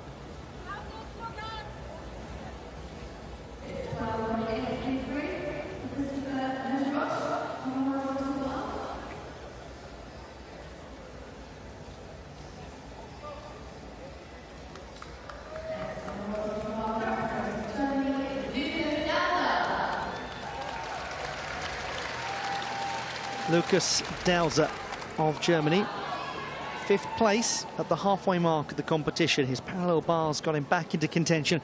What about his work on the single bar? 12.133 for this horizontal bar routine in qualification. Can he improve upon that? Good Takamoto with full turn. His legs do come apart on the Takamoto with the half turn. There's a tucked Kovac.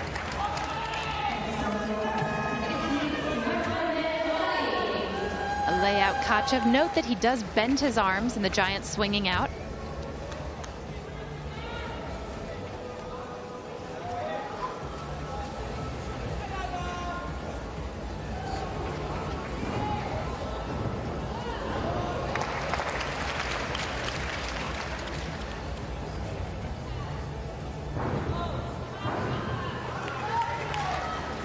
Been fairly clean. Dismount, double layout, full out.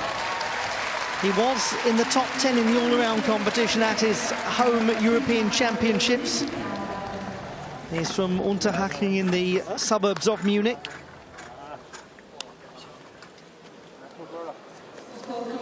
.14.166 for Asher Hong.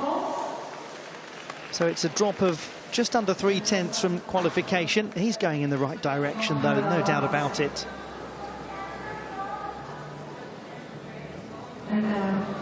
Lower degree of difficulty indicated by Zhang Boheng.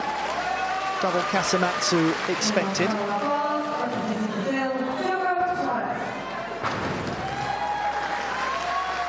We got 13.6 in qualification. And we can ignore that because he's just scored significantly better. That was fine vaulting from Zhang Boheng. He has managed to put to one side over these last 2 rotations the issues from qualifying. And on this apparatus, he does not take the risk that some of the gymnasts do, but the reward is that this is going to get a very good score because he's so clean. That interesting trade-off, isn't it? He sacrificed 4/10 compared to some of the other gymnasts, but in terms of his execution, a lot to enjoy. 12.9 for Lukas Dauser.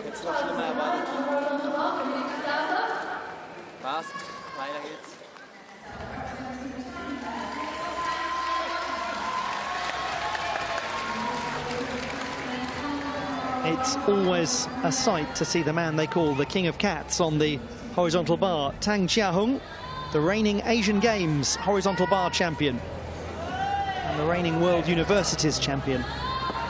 And hold on, because this has the potential to be spectacular.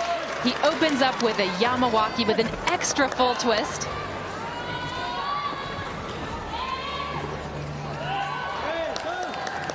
Lovely Kachevs in combination, the amplitude he gets.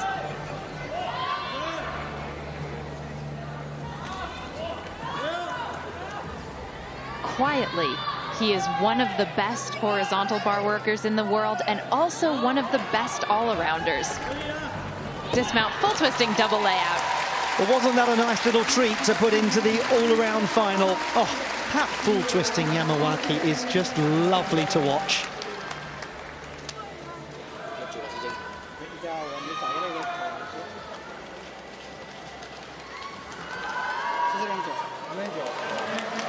.9, he's up by 1.3 from qualification, and at the moment it looks as though we've got ourselves a real contest between Hashimoto and Zhang, just as we did a year ago.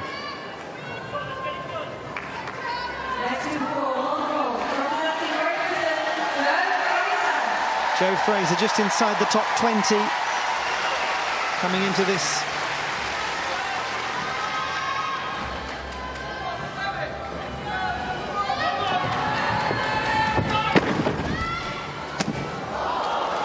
Sitting down in the Roche vault. It's a common problem in the Roche for many a gymnast. It's a difficult thing to get right, isn't it, in terms of the correct exit position, rotating out. You have to be so precise in your timing, deciding when exactly you're going to open out. He does it a bit too late this time, and unfortunately the result is that he winds up sitting down. But what a year it has been for Joe Fraser. Nestor Abad, just outside the top 10, coming to the horizontal bar. He scored 13.166 in the preliminary phase.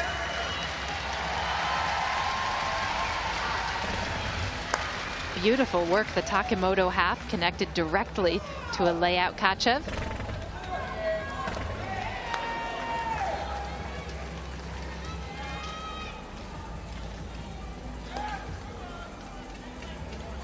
There's finesse to his swing, but there's also power.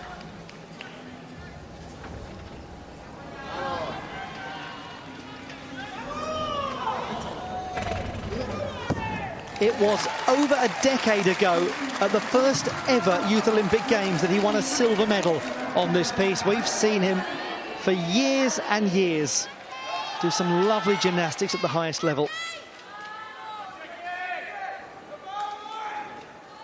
The dismount slightly piked on his full twisting double layout. And 13.433 is the result, up by almost 3/10 from qualifying.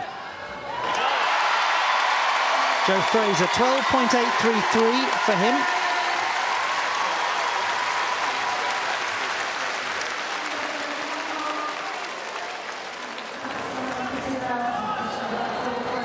Here comes some more serious difficulty. Carlos Yulo of the Philippines.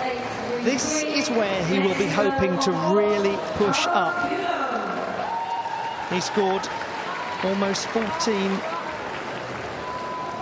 Actually, I didn't say almost 14 3/4. He got more than 14 3/4 in qualification, 14.733. This should be the same vault that we saw from Tanagawa Wataru. Oh, it is, and he's just not there on the dismount. And for Carlos Yulo, that was a really huge opportunity for him to move considerably up the leaderboard. What is amazing about this vault is that he actually over-rotates it. He has that much power.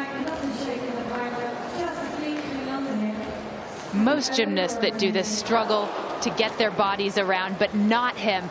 And this beautiful diver-like body position, in spite of the way it was landed, it's really a nice vault. In the air, it's delightful, isn't it? And you're quite right in that allusion to diving. It really does look like a diver leaping off the 10-meter platform.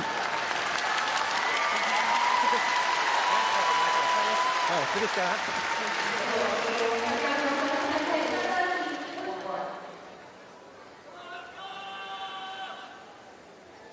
14.066 the score for Tang Jiahong. Much more like what we expect from him after it didn't go according to plan in qualification. Luca van den Kabus, 8th position coming into the second half of the final. Most energetic double pike front to begin. It's an interesting phase of the final now for Luca van den Kabus. He's performed well on some strong pieces. After this, he heads to the pommel horse. Can he maintain this really good start?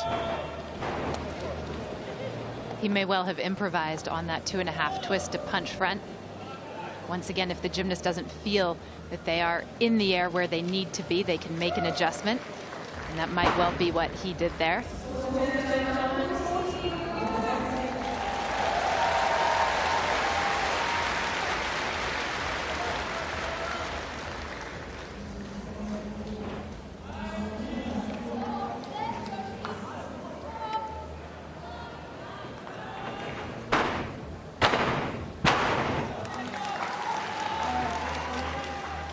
You notice the gymnasts don't hesitate in the corners.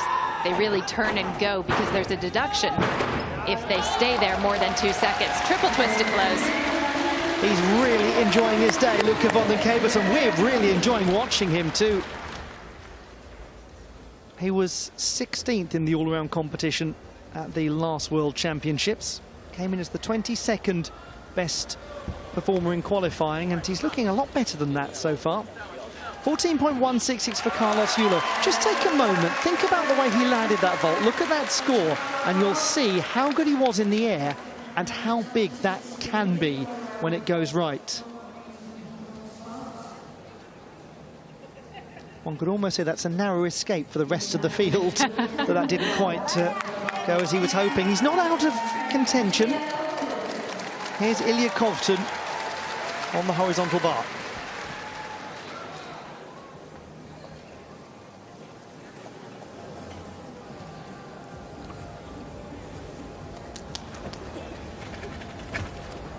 Really nice clearance on his Yamawaki.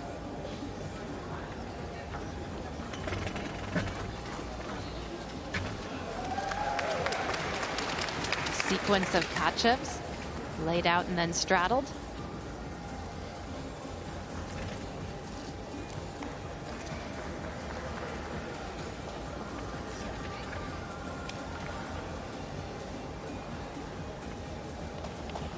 His coach, Irina Nadyuk, is standing in for the dismount.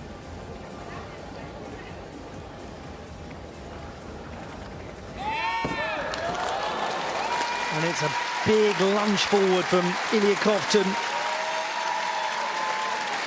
What this young athlete has achieved in such a short space of time is quite astounding. His track record is so impressive, and he's still got a long way to go in his career. Luca van den Kabus, 13.333, down by just under 4/10 from qualification. It's got to be regarded as a promising day so far. How will he get on pommel horse, where he scored 11.733 in qualifying? We'll find out as the competition goes on. Casimir Schmidt, top 15 coming into this rotation. And he scored just shy of 14 on parallel bars in the preliminary round.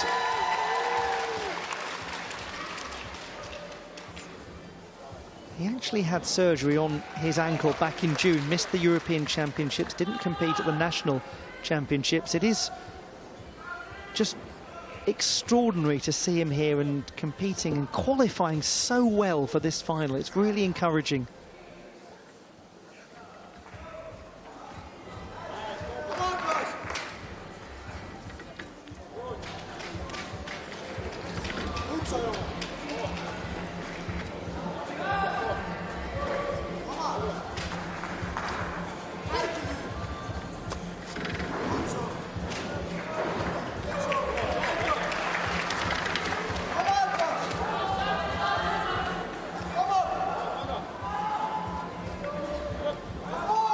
Very solid.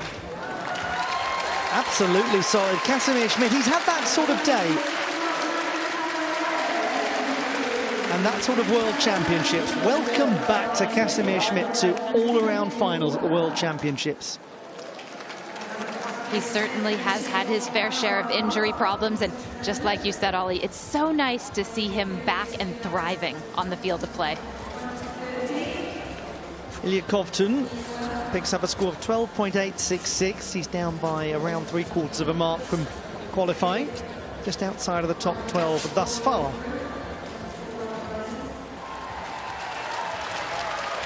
Jake Jarman just outside of the top 10 coming into this rotation. 14.166 in qualifying.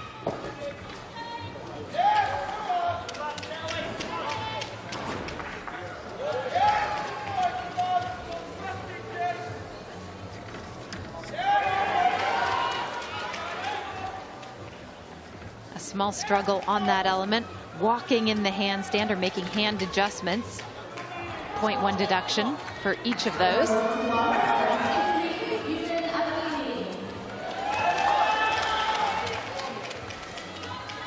But that aside, he is a gymnast who has really come into his own before our eyes this year. The success at the Commonwealth Games, the European Championships where he won the title on vault.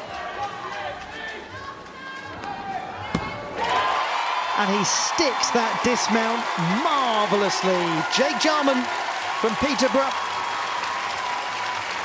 Debut World Championships for him. This is the kind of gymnastics that he is capable of. He's gained so much in finesse and presentation. The score is 14.166, exactly the same as the qualifying round.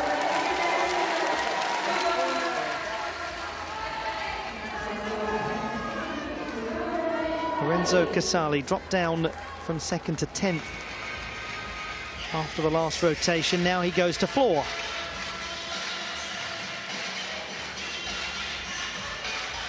Now this was his second best scoring performance in qualification, just shy of 14. Oh, beautiful opening pass.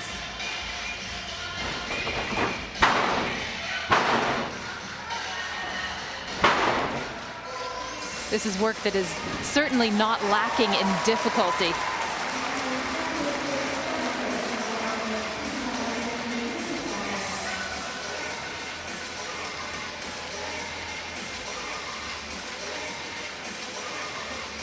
However, the struggle on the press handstand, very uncharacteristic of him, and the judges might well count that as a fall.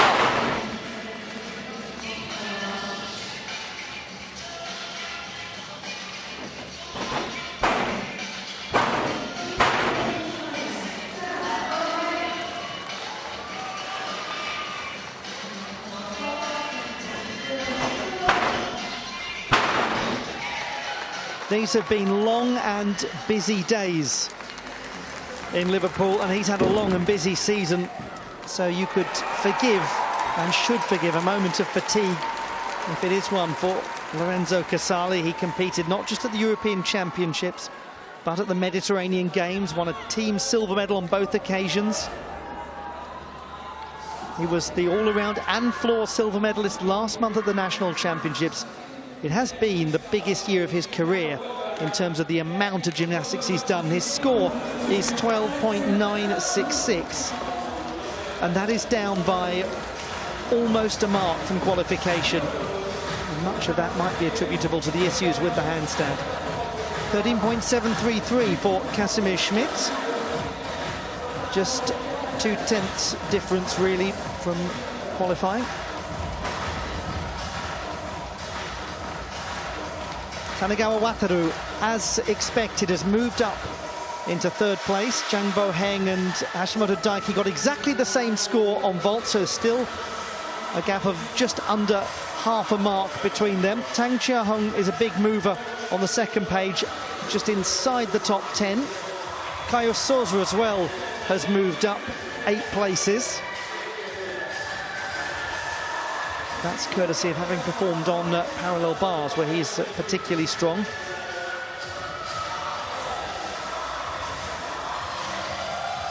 And we see the rest of the field there trying to keep pace with the two gentlemen at the top. Jang Bo-heng will go first. Hashimoto Daiki will be the last to go in the penultimate rotation. Top 5 as things stand, just to recap: Hashimoto Daiki, Jang Bo-heng, Tanegawa Wataru, Brodie Malone, Asher Hong. And Jake Jarman has moved up as well into 6th position ahead of Carlos Yulo. That's your top 7.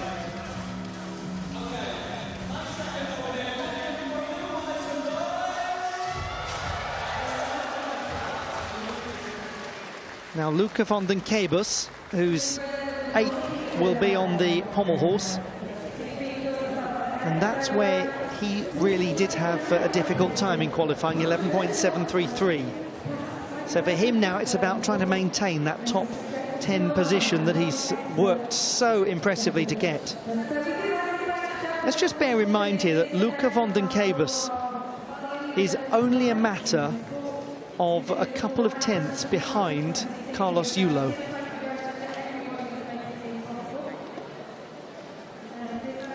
There's your top 5 at the moment. 0.499 separates the leaders. Tanegawa, Wataru, with that big vault, the 6th difficulty, has gone up into 3rd place, and then the two gentlemen from the United States of America are behind, leading the peloton.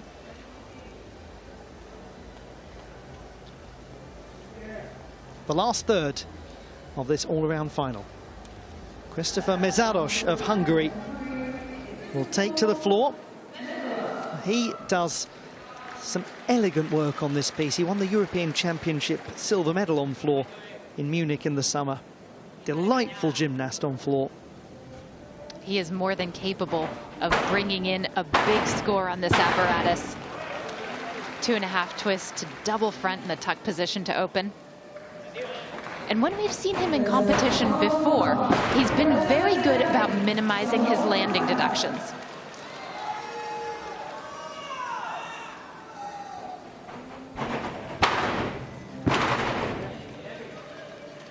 Front handspring to Randy, the front 2.5.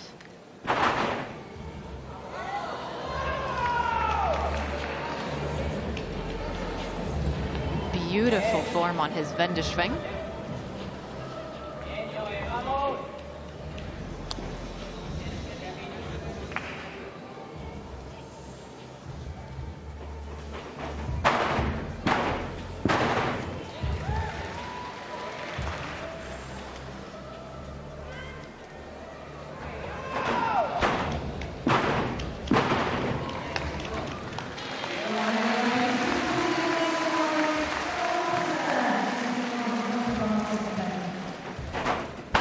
Dismount triple twist.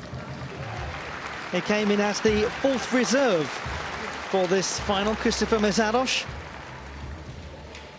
He was 14th in the all-around competition at the last World Championships.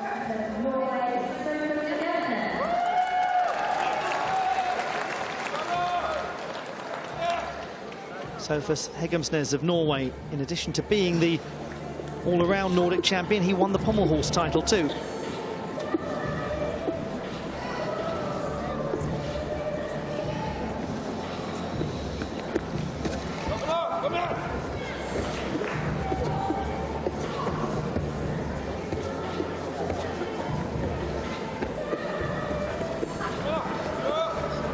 Very nice work. He's credited one of his first coaches, Sophus Hegemsnes, with recognizing that he was somebody who works hard when he's having fun.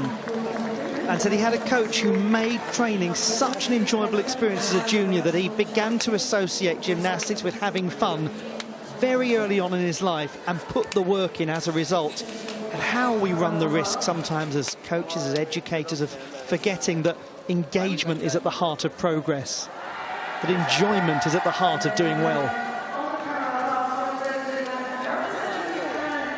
13.7 for Christopher Mészáros.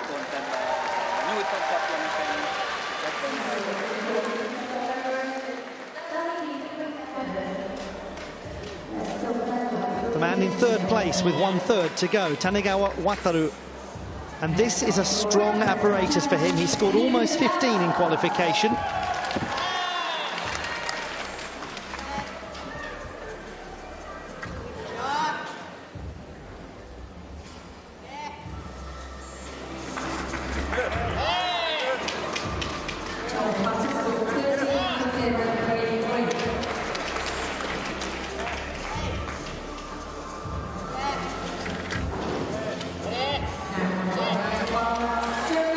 He's crafting an excellent routine here. Everything has been to handstand. The Bovsar, smooth. There's his Tipelt.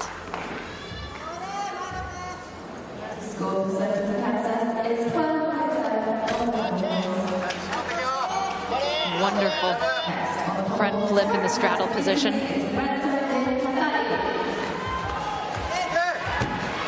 The world is full of very knowledgeable gymnastics people, and not many of them were talking about Tanegawa Wataru as an all-around medal contender before these championships.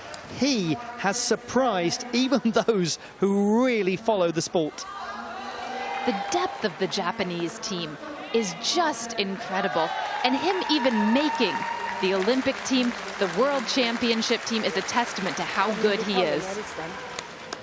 12.7 is the score for Sofus Hegemsnes on the pommel horse. He gains 3/10 from the preliminary round.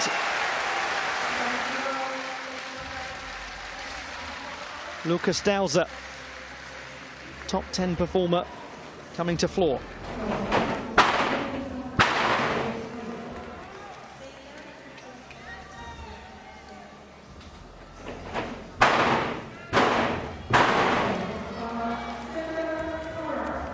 Very good front double full to front layout. Finds the ground very well.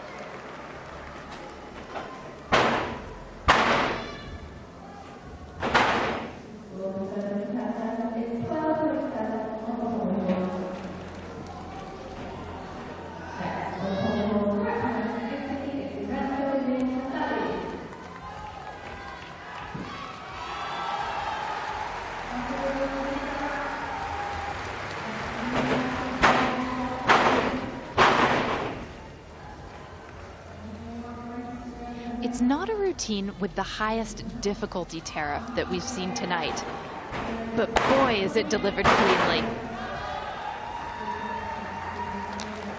And he's pretty contented with that. Lukas Dauser, the 29-year-old, at his 4th World Championships. He had such a difficult preparation process for the last World Championships that he attended in Stuttgart. He broke his right hand about half a year before it. 13.666 is his score. Almost exactly the same as qualifying.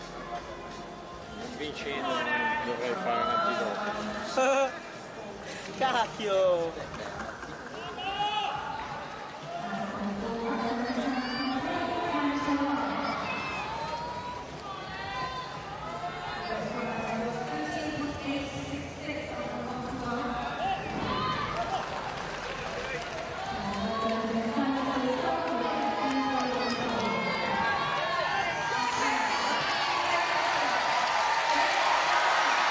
Jake Jarman in 6th place coming into this rotation. He's got himself right back up into contention.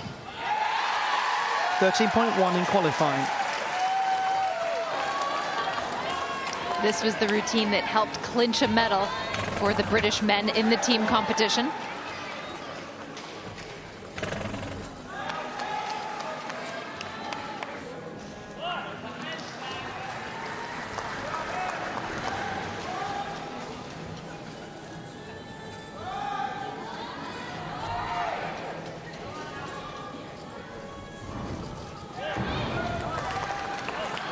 Shows a lot of Stalder work, inverted giants, dismount double layout, full out. Well, he's had a very good day. Jake Jarman, he's had a terrific year as well. And he's put himself in the mix of the chasing pack as we go into the last rotation. And that last rotation for him, floor exercise, is one of his best apparatus. The best maybe still yet to come. But this was pretty great too. The full twisting double layout. You can't ask for a better landing.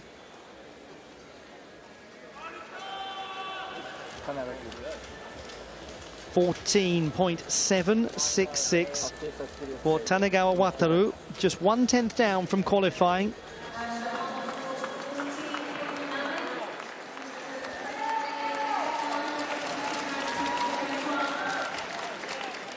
We just remind ourselves, half a mark difference between the top two. Coming into the parallel bars rotation, this gentleman, the lower placed,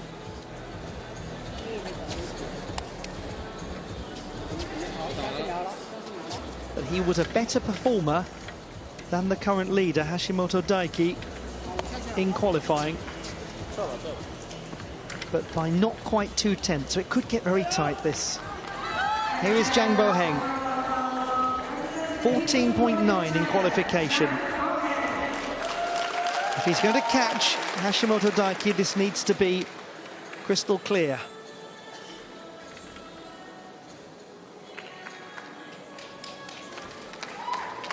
He's patient with the handstand on one rail.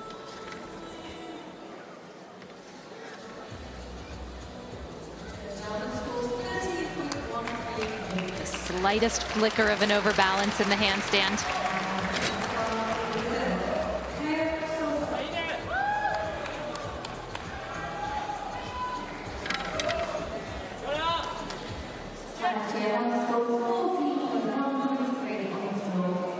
So often with the Chinese, we run out of superlatives to describe their work on parallel bars.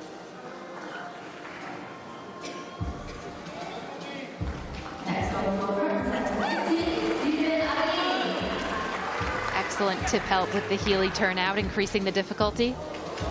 And a double front half out. We've got a brilliant conclusion coming up in this men's all-around final. Jang Bo-heng delivering on the parallel bars, the reigning all-around world champion and the reigning Olympic all-around champion, getting closer to the finish line. His technique on this dismount is slightly different than some of the other gymnasts who do it. He prefers to do the half twist halfway through rather than most people who do it right at the end. 13.133, Jake Jarman, well positioned. Is that like Rob the Buddha, the bald head? And floor to finish for him. Now, Asher Hong. He can do some beautiful things on the parallel bars.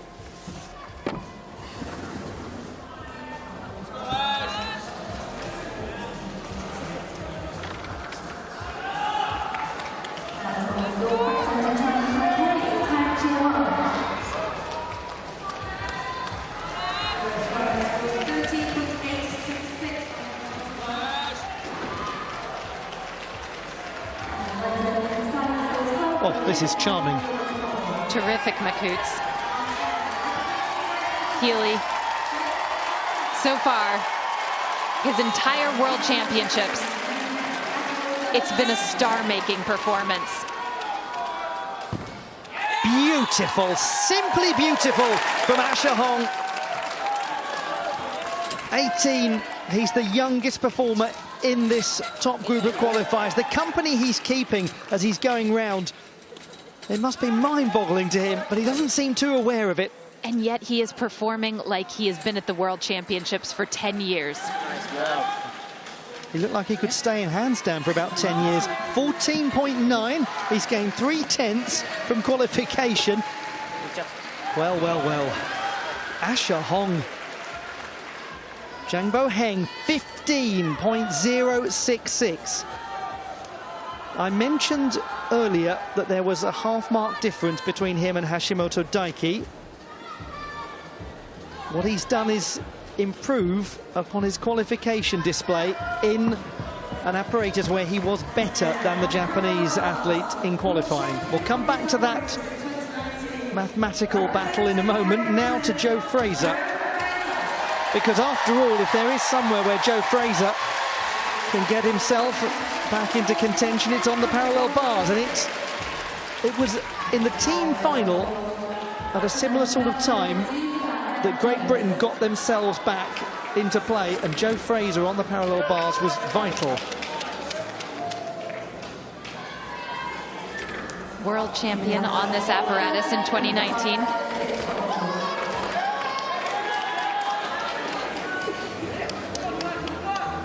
Such an appealing selection of skills.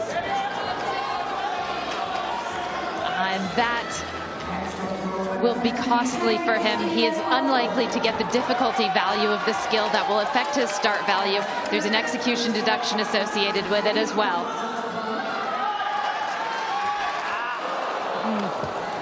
And that's a fall, alas.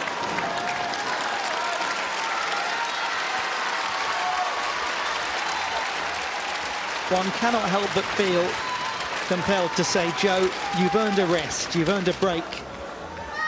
You've given so much this year, even when you were unwell, even when you were hurt.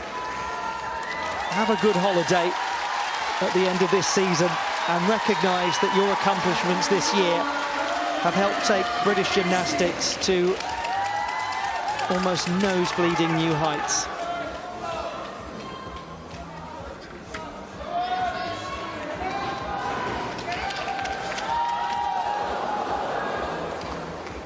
It can happen to the best of them. He's got the crowd absolutely behind him. It's never easy to watch when an athlete just can't quite make their routine work. But let's just be clear. We've got to judge Joe Fraser on the year, not on the last 30 seconds, not on the last couple of minutes, not on today. That's what the applause is for from these fans. Yeah, he shakes his head. Not this time. He had appendicitis. He had a severe foot injury, and yet he has accomplished so much. Tang Jiahong of Chinese Taipei on floor. He's very good on floor. Won 2 World Cup medals coming into this World Championships as part of the warm-up process.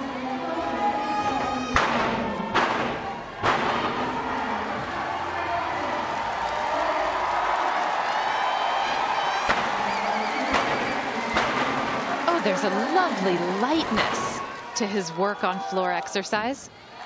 Really seems to be completing those twists with ease, as well as this complicated flare sequence twice through the handstand, and one more circle just for good measure.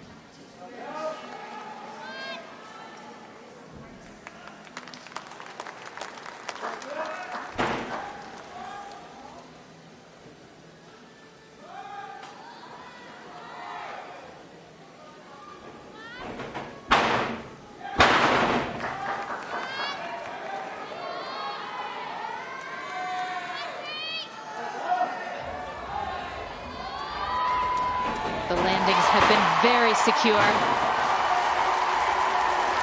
Very enjoyable gymnast to watch. Couple of great rotations from Tang Jiahong on the horizontal bar and on floor. We remind ourselves, 7th place at the Olympic Games in the all-around competition. And he's positioned well now, 14.133. Very comparable to qualification.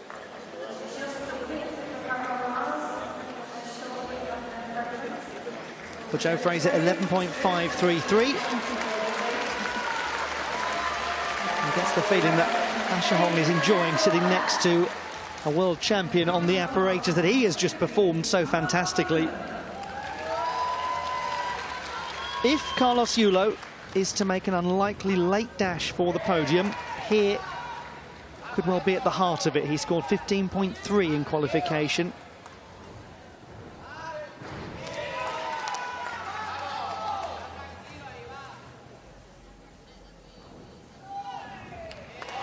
Extraordinary pop to handstand on one rail.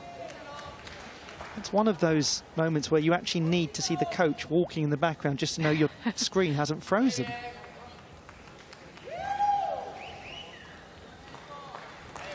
Watching him is a lesson for every young gymnast in how to execute well. His toe point, his extension, the beauty with which he just infuses all of these movements. It's second to none.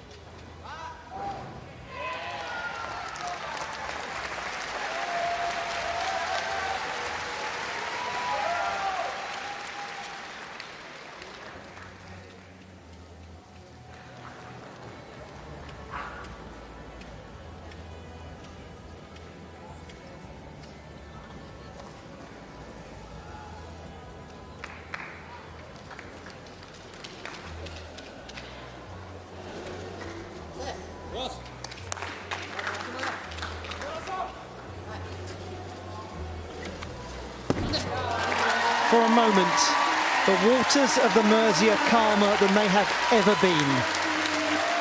Silky smooth, elegant, divine. That is Carlos Yulo at his very best. And it's very clear why he is an all-around contender. When he does gymnastics like this, few in the world are capable of beating him. Caio Souza, 16th place coming into this rotation. He is the reigning two-time all-around Pan American champion.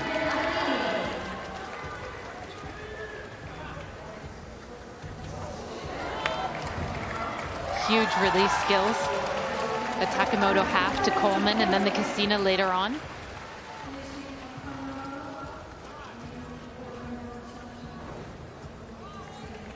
There's the Takemoto full, combined with Yamawaki to immediate Ginger.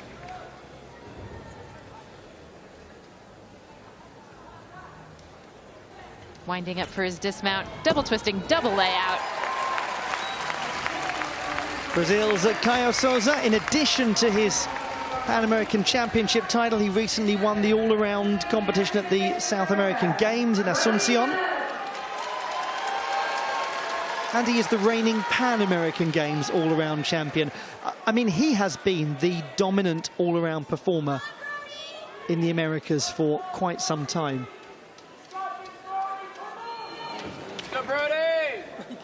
14.133. Just 2/10 down from qualification. He's in the top 10 at the moment. 15.133 for Carlos Yulo. And he's in fourth position as things stand.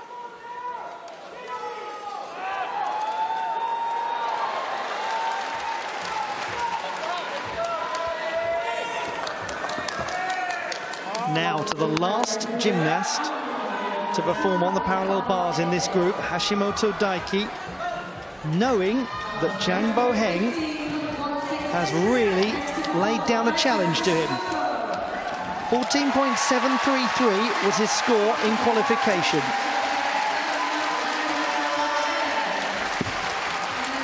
On pommel horse, it was Hashimoto Daiki and Tanagawa Wataru who applied the pressure to Jang Bo-heng, and now he has returned the favor on parallel bars.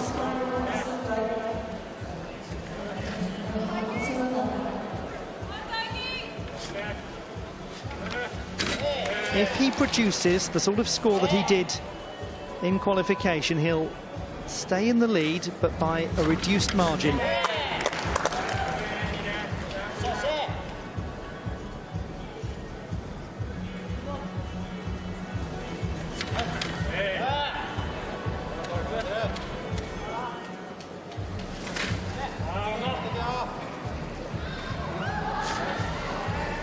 It's been wonderful.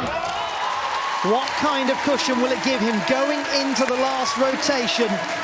It is clear it's going down absolutely to the last moments of this men's all-around final for the second consecutive World Championships between Jang Bo-heng and Hashimoto Daiki. And it was Jang who was overwhelmingly stronger by over a mark on horizontal bar. in qualification. Just really textbook parallel bars from the Olympic all-around champion. His dismount casting into a good high double front half out. Note that he keeps his knees together throughout the dismount.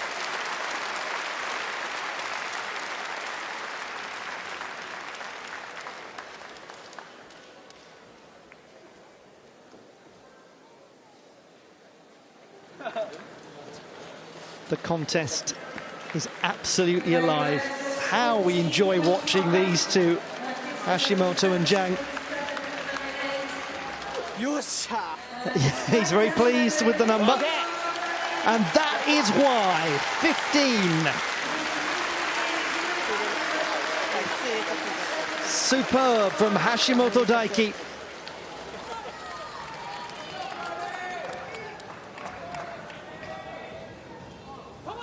To Brodie Malone, 4th place.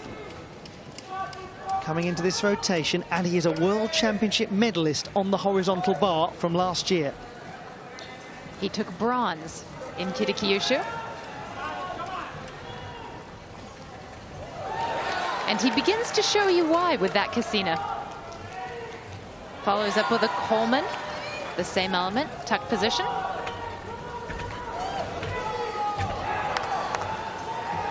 Tremendous technique in his Kachev series. And right up to the handstand on the Takemoto full.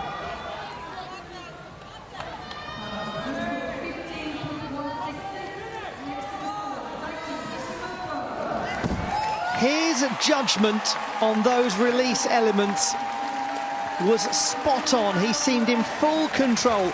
He dismounts well too. Brodie Malone is having a sterling all-around final.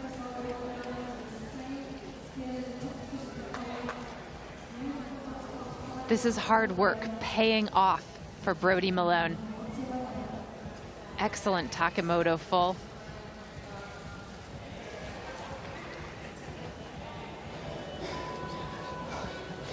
.14.5, that's better than qualification.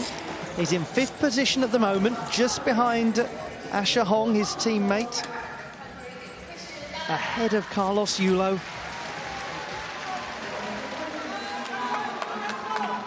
Ilya Kovtun's score on floor in qualification was 12.7. Room to improve upon that. Front layout full to double front.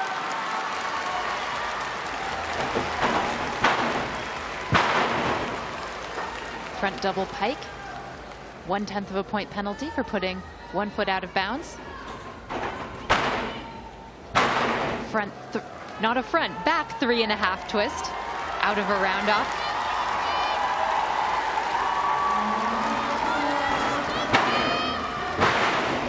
And the Randy mid-routine.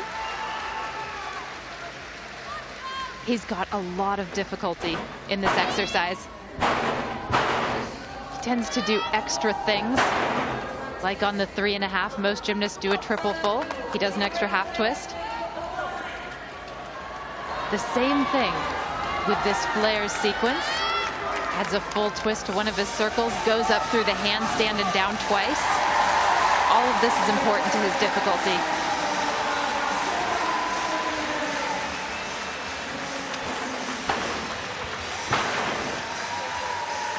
And so ends the penultimate rotation for the bronze medalist in 2021 in the all-round competition, 19-year-old Ilya Kovtun of Ukraine.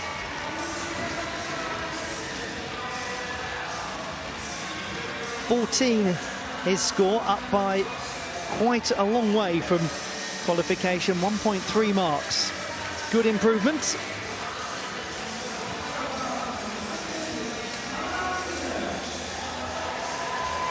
And we'll have a look at Nestor Abad of Spain next. Did well to stabilise his landing.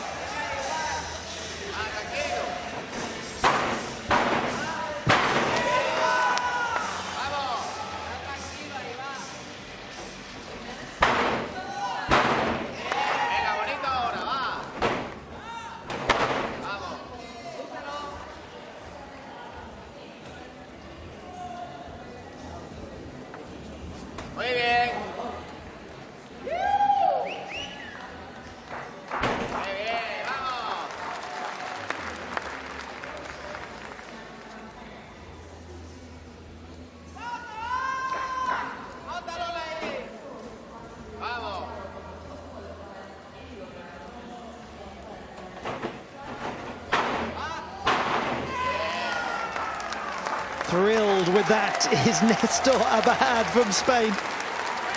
Came in as the first reserve for this final and yet was on the verge of being in the top 10 coming into the rotation on floor.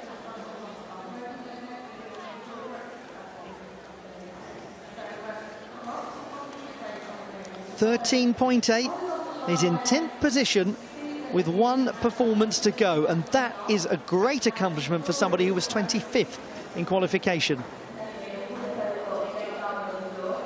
The gap has narrowed slightly between Hashimoto and Zhang. Tanegawa remains in third place.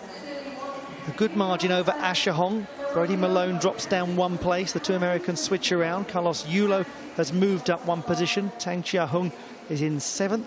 Jake Jarman and Ilya Kovtun locked together in 8th place, and Nestor Abad completes the top 10.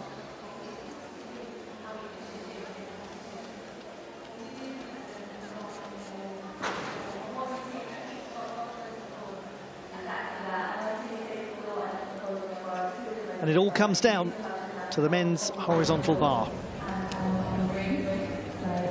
Zhang will go first. Hashimoto will know what he needs to achieve, as will Tanegawa Wataru. Hashimoto had problems in the team final on the horizontal bar. And meanwhile, Brody Malone will be finishing on floor.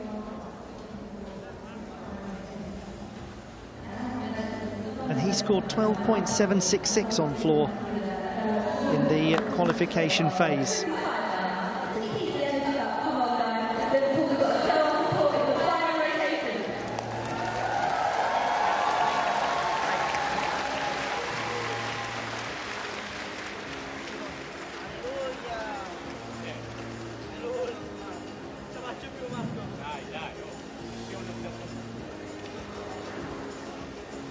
Now let's scrutinise the qualification data here, because it is quite interesting. Hashimoto Daiki at the moment leads by 0.433. The gap has narrowed by 0.066, that's all. But the gentleman that you're looking at, Zhang Boheng, scored 14.733 in qualification on the horizontal bar. Hashimoto Daiki 13.566. However, Hashimoto Daiki is the reigning horizontal bar champion from the Olympic Games.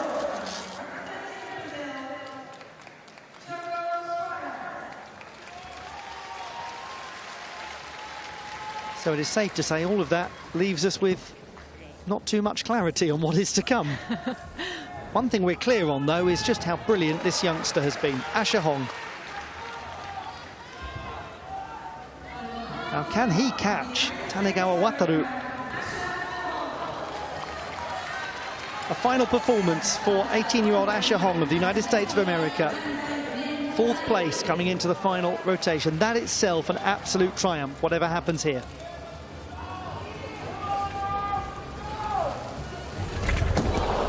Really got so much height, didn't he? Very high up into the air, not quite the right angle. On this Coleman, he went straight up in the air, and when you do that, you come straight down. There was no chance for him really to swing cleanly out of it.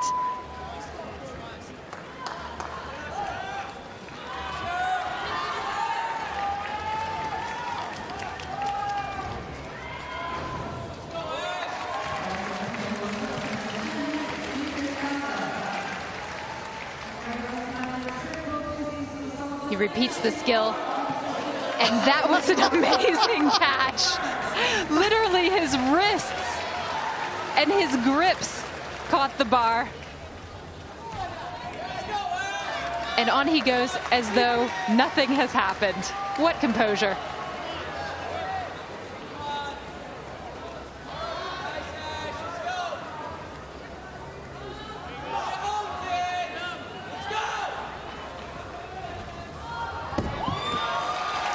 Asher Hong has undeniably made a name for himself internationally at these World Championships. And he has had a brilliant competition. And his very strong effort to get a medal right near the end. Looks like it hasn't quite paid off. But what he did manage to do on the horizontal bar was pull off one of the most extraordinary saves I think I've ever seen. Lukas Dauser over on the pommel horse was just outside the top 10 coming into the last rotation.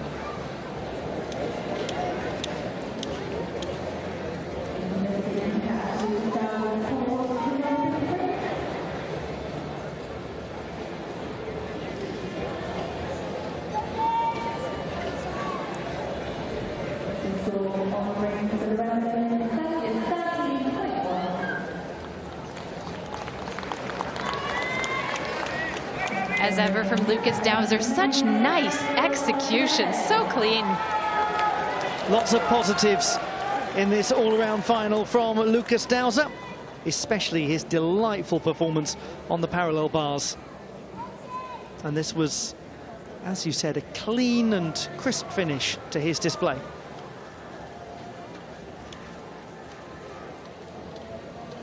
Made a big change a couple of years ago to his training base, changed coaching staff. It's had a positive impact. 13.2 his score.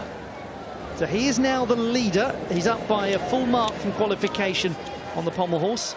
Lukas Dauser sets the pace, but that won't last for too long because Asher Hong now goes into the gold medal position, but with an 11.5 on the horizontal bar, down by around a mark and 3/4 from qualification.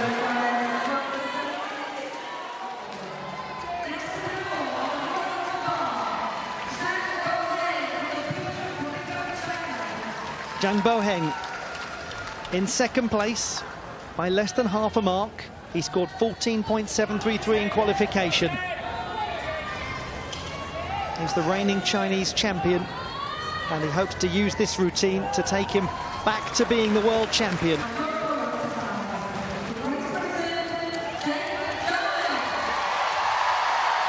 Lovely layout, Katja. Cassina, late in the routine. And wonderful extension as he caught the Coleman.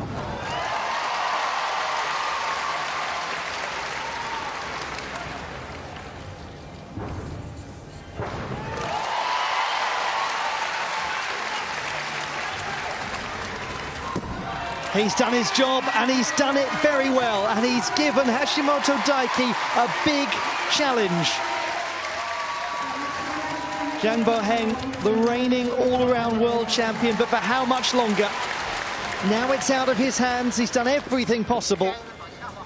The faintest glimpse of a smile from the 22-year-old. In this routine was just about everything that he could have done to win the world title again. An ever so slight bend of the elbows as he caught the Cassina.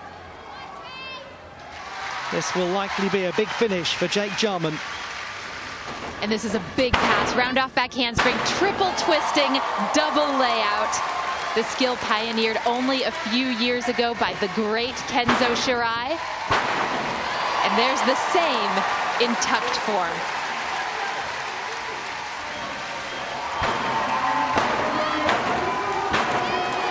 Two and a half to front layout to front double full. It's everything on floor exercise and the cherry on top.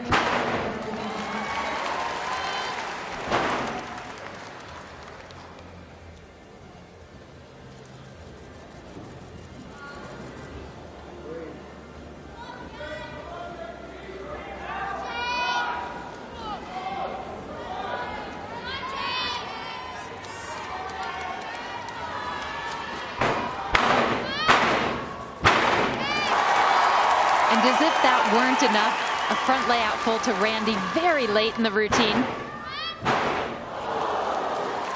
And a 3.5 twist to end. There's no doubting that he gave it absolutely everything though, Jake Jarman, and he's another who's had a remarkable season. He was the star attraction at the Commonwealth Games where he won 4 gold medals. He then went to the European Championships and won 2 gold medals. I mean, credit to him. He went for everything. in this floor exercise.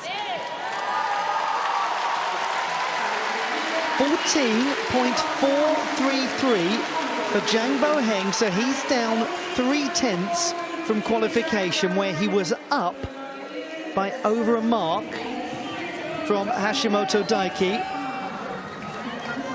And remember that Jang was just under half a mark down going into this rotation, so the mathematics of this suggesting it could be very tight. Joe Fraser will now perform his final routine.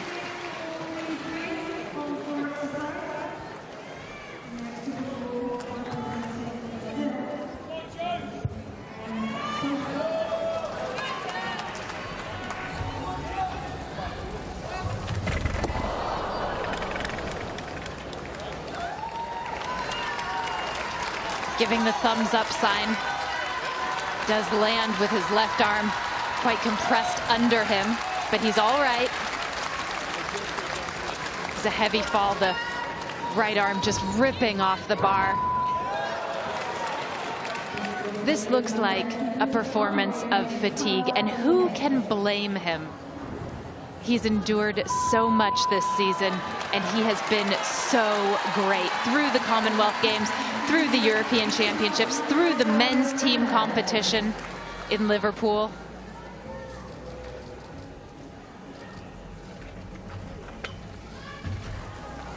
Cassina, well done.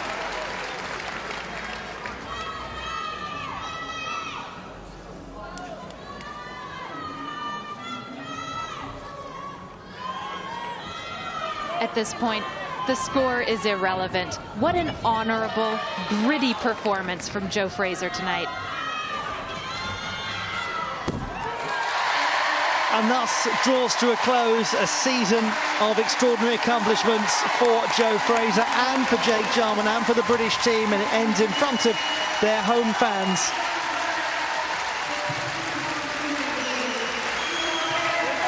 More still to come from an apparatus perspective, but the all-around competitions can just pause for the moment. 14.433 for Jake Jarman. What a nice conclusion to his campaign. He's up from qualification. Tang Chia Hung, 7th place, coming to the pommel horse.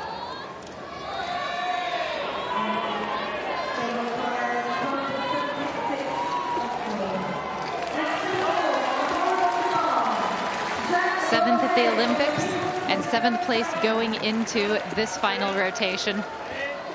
It's very promising, isn't it, for Tang Chia Hung?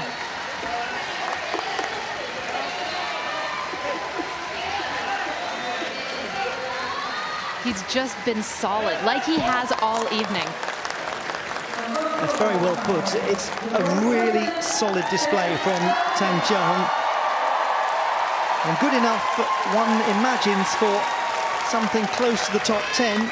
He might find it hard to stay in 7th place, especially after the display from Jake Jarman on floor, who was just behind him, but he's done well. All he needs is to add a little more difficulty to his routines, and he says that is his plan for 2023. 13.033, a small gain from qualification. He goes into 4th place as things stand. Some good things to work on.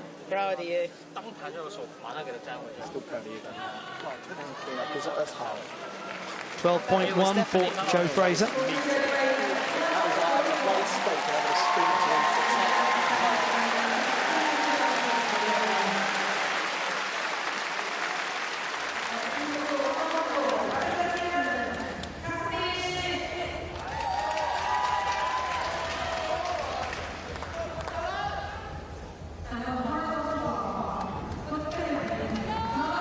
Carlos Yulo, 6th place, coming to his final apparatus, giving away around a mark and a half on Tanegawa Wataru in the bronze medal position.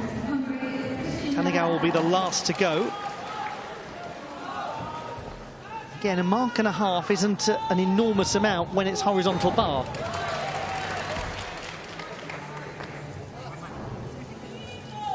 This is the only apparatus where he really lacks some of the difficulty to challenge the top men in the world. But as ever, what he does is remarkably clean.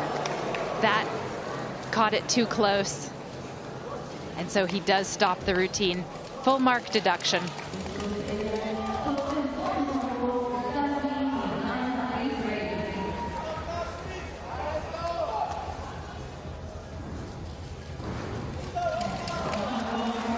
But we can't emphasize enough the potential that he has as an all-around gymnast.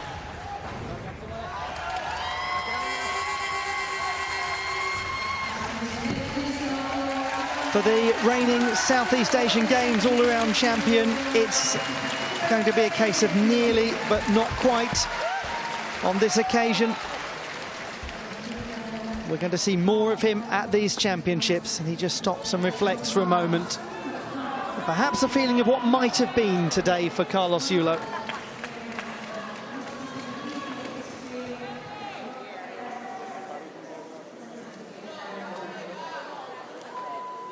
So nearly.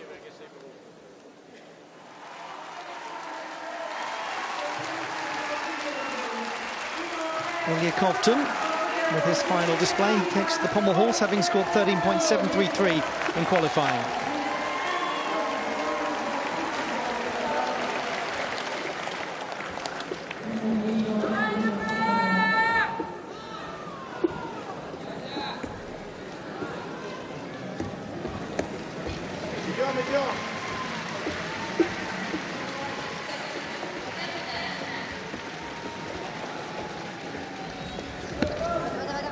Oh, so much difficulty.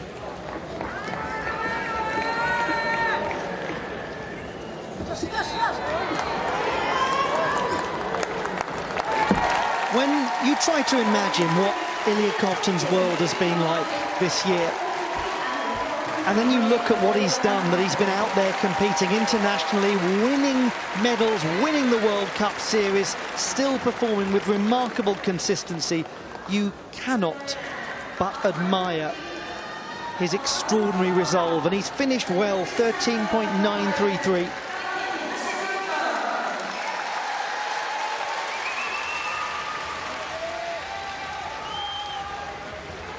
To Hashimoto Daiki on the horizontal bar, the reigning Olympic champion on this piece.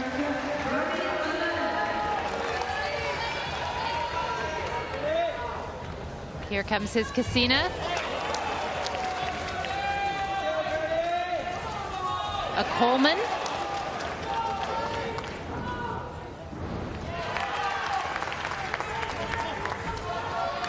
A layout Kacha to Kachev.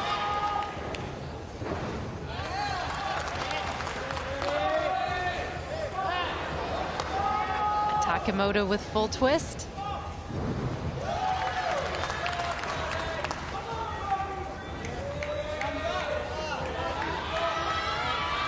And only the dismount. What a dismount and what a contest between these two. He takes a breath at the end of what has been a breathless all-around final. Zhang Boheng and Hashimoto Daiki have entertained the world once more. A year ago, they were separated by less than 2/100ths of a mark in the all-around final. How close will it be this time? He needs something in excess of 14 to take the lead.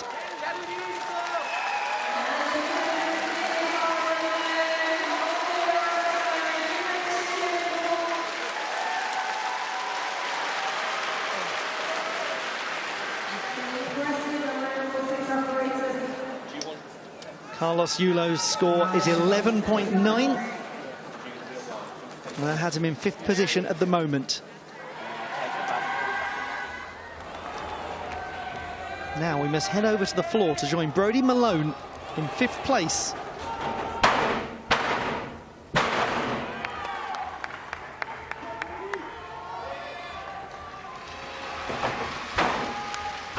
Two and a half twist to front tuck full.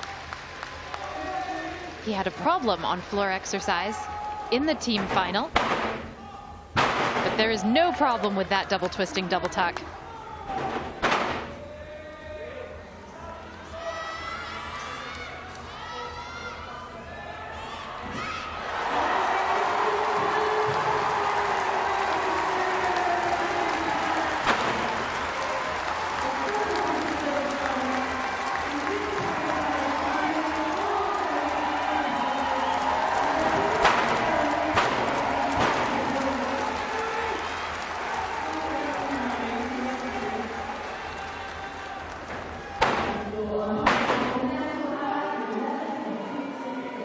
When it's your last apparatus, floor exercise can be exhausting.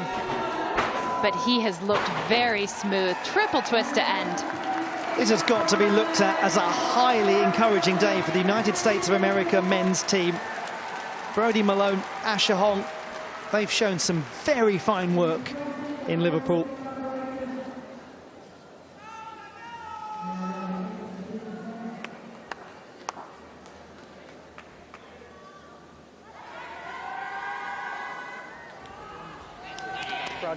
.14.133.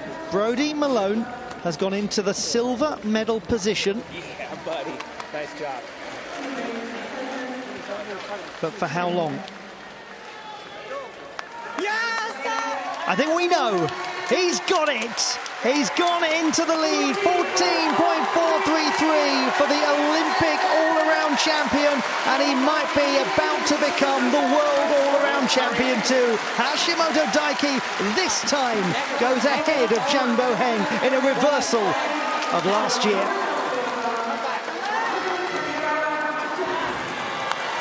Quiet applause from the man who drops into second place. He will acknowledge that that was high quality. And so too Tanegawa Wataru, the top qualifier, and now looking to get a place on the podium.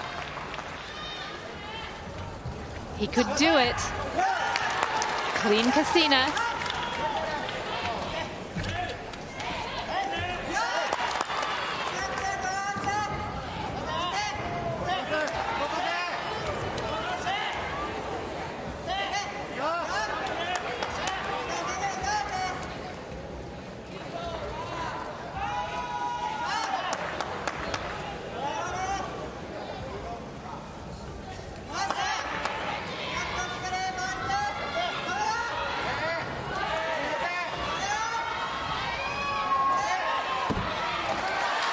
It's a dramatic finish to this all-around final, courtesy of Tanegawa Wataru, who needs a score in excess of 13.3 to surpass Brodie Malone of the United States of America and take the bronze medal. He scored 13.566 in qualification.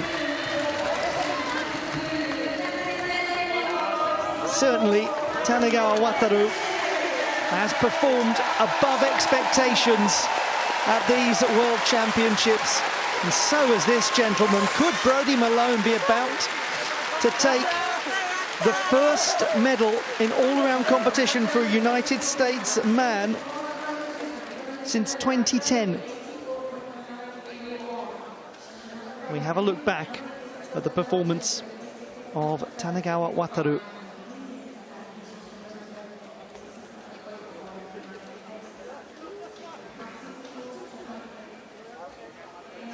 Full twisting double layout with a hop. You wonder about the hop.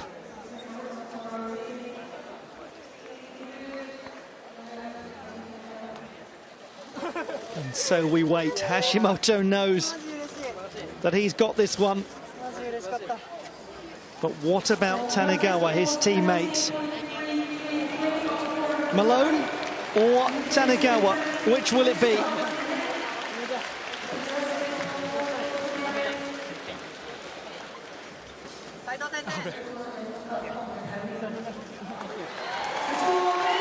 It's bronze for Tanegawa Wataru, 13.6. He just does enough to move ahead of Brodie Malone of the United States of America to join his teammate Hashimoto Daiki on the podium. It's 1 and 3 for Japan, with China taking second place, and Brody Malone, a great effort to finish fourth. What a jubilant day for the Japanese men's team. Hashimoto Daiki goes from Olympic all-around champion to world champion, and that gentleman who won the title last year against Hashimoto Daiki's strong challenge, this time is bested by his neighbour. But they might have a fair few more of these contests. Hashimoto Daiki, the world all-around champion.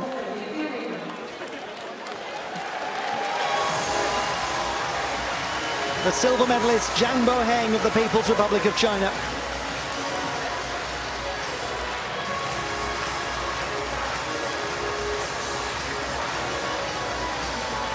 And well done to Tanegawa Wataru, taking the bronze medal. His first major international all-around honours. That's quite an accomplishment for the 26-year-old. Such devotion to becoming a top all-around gymnast. The classified results in the men's all-around final. The bronze medal to Tanegawa Wataru of Japan, the silver to Zhang Boheng of the People's Republic of China, and the gold medal on this occasion to Hashimoto Daiki of Japan, in a reversal of first and second from last year. We look down the order at the other gymnasts who really played their part in such an entertaining all-around final. Special mention to Caio Souza of Brazil. That's his best finish at the World Championships in all-around competition, making the top 10. Well done as well to Christopher Matalos and Nesta Abad, coming in as reserves and performing well. And Luca von den Kabers, who was so entertaining earlier on, didn't quite manage to hold on, but he still had a good competition.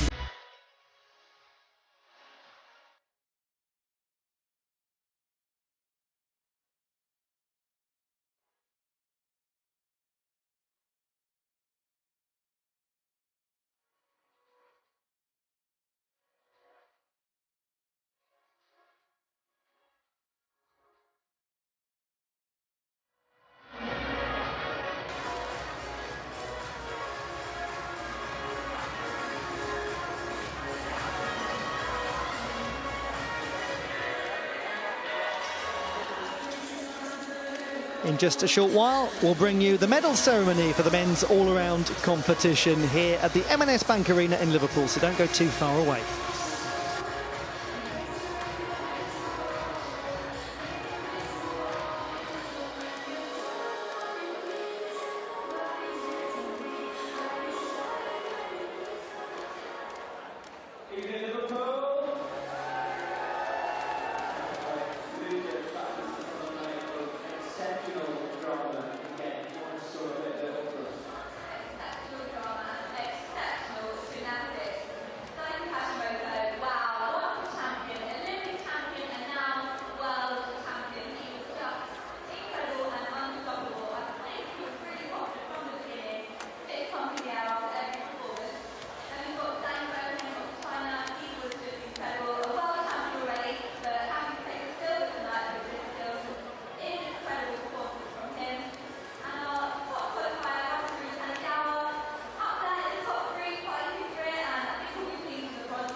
The medal ceremony for the men's all-around final is about to commence. Please welcome our medalists and presentation party into the arena. It's now time for the men's all-around final medal ceremony at the M&S Bank Arena in Liverpool.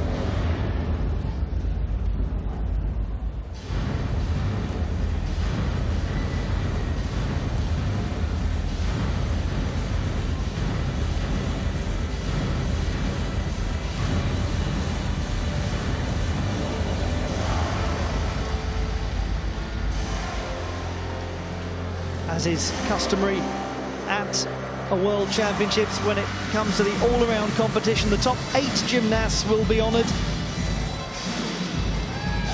Recognition of their terrific accomplishment in getting right to the top of this field of 24.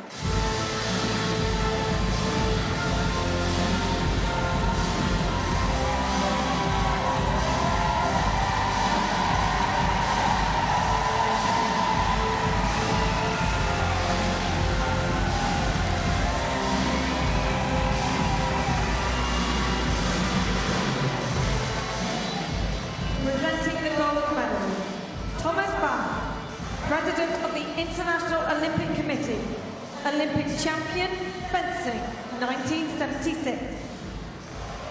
Introduction of the presentation party. Presenting the silver medal, Morinari Watanabe, International Gymnastic Federation President and IOC member. Presenting the bronze medal, Sarah Powell, Chief Executive, British Gymnastics. Presenting the diplomas, Simon Morton, MBE, Deputy CEO, UK Sport.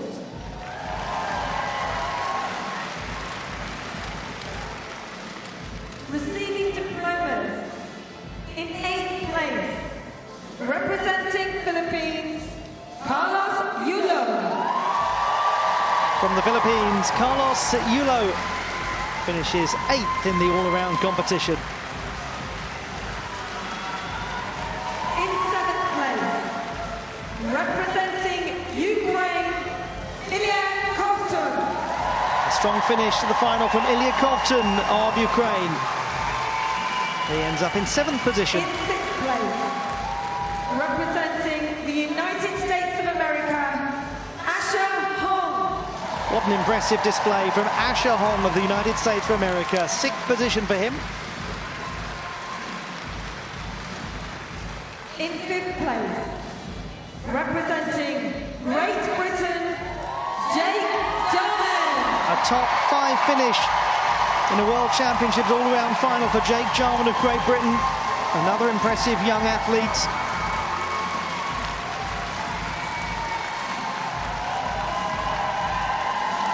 And in 4th place, representing the United States of America, Brody Malone.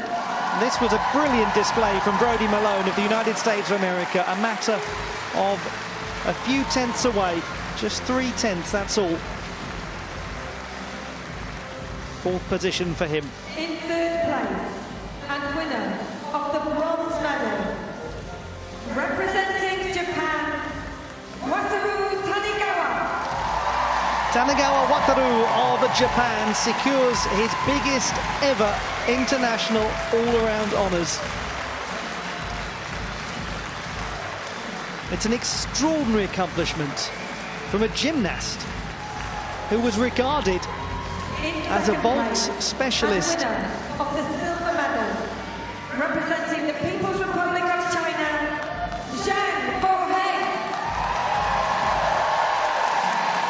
Winning the silver medal The world champion from last year, Zhang Boheng from the People's Republic of China. And he couldn't have given much more.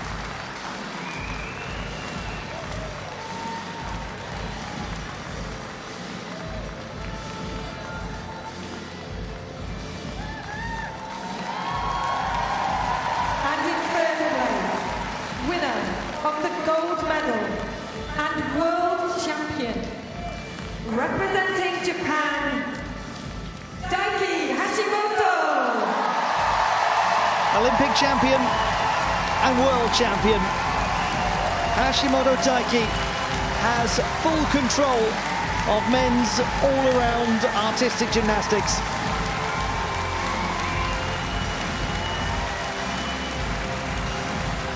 This was an imposing display, and it was a virtually flawless performance. How he wanted this one, how he wanted the rematch. And it's a rematch that he won.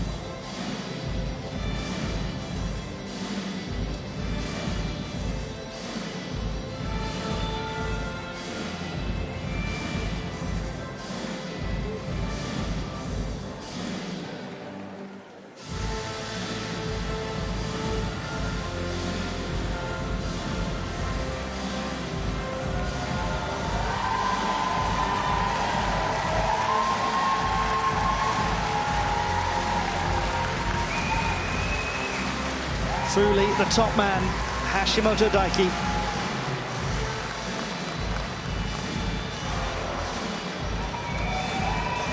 But there might be a fair few more contests between the two of them.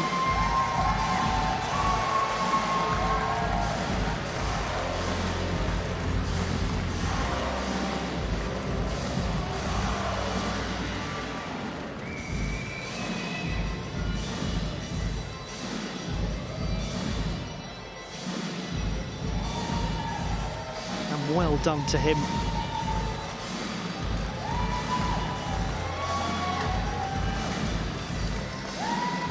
And we'll now hear the national anthem of Japan.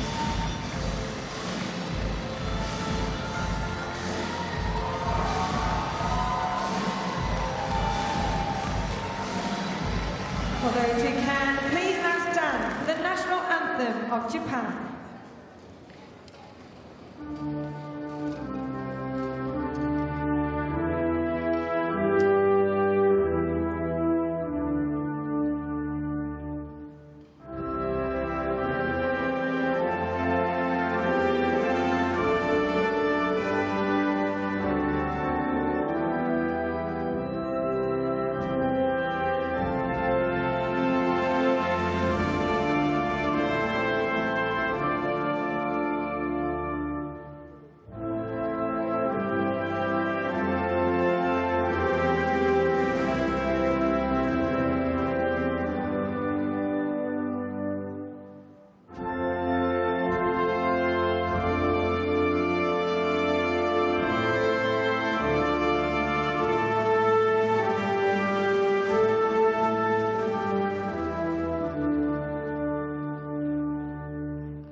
Liverpool, please give it up for our World Championship medalist.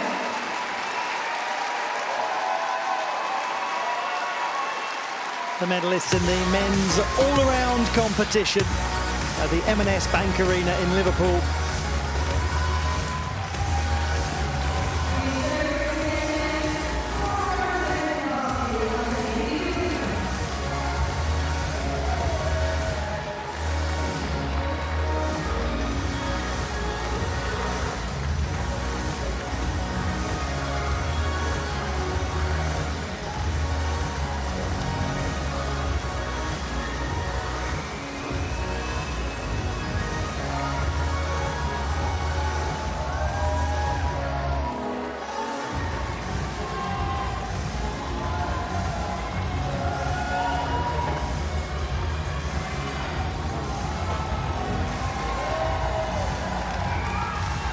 the gymnasts who have secured World Championship all-around medals take their place in front of the world's media and in front of their fans.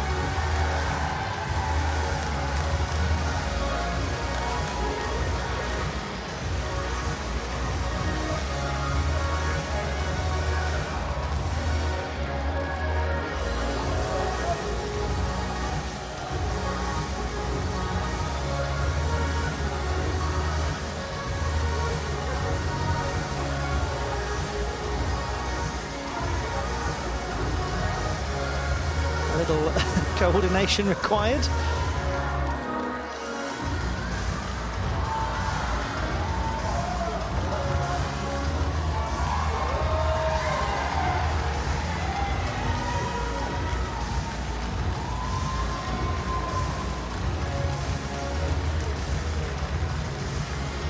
We may well see that rematch coming up again in the near future.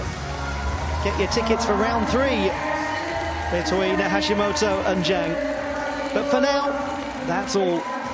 That brings to a close the men's all-around final here in Liverpool. And it's been a great pleasure having your company for what was a terrific contest. Joining me today was Blythe Lawrence. I've been Ollie Hogben. We head now to Apparatus Finals tomorrow. So I'll say goodbye, but not farewell.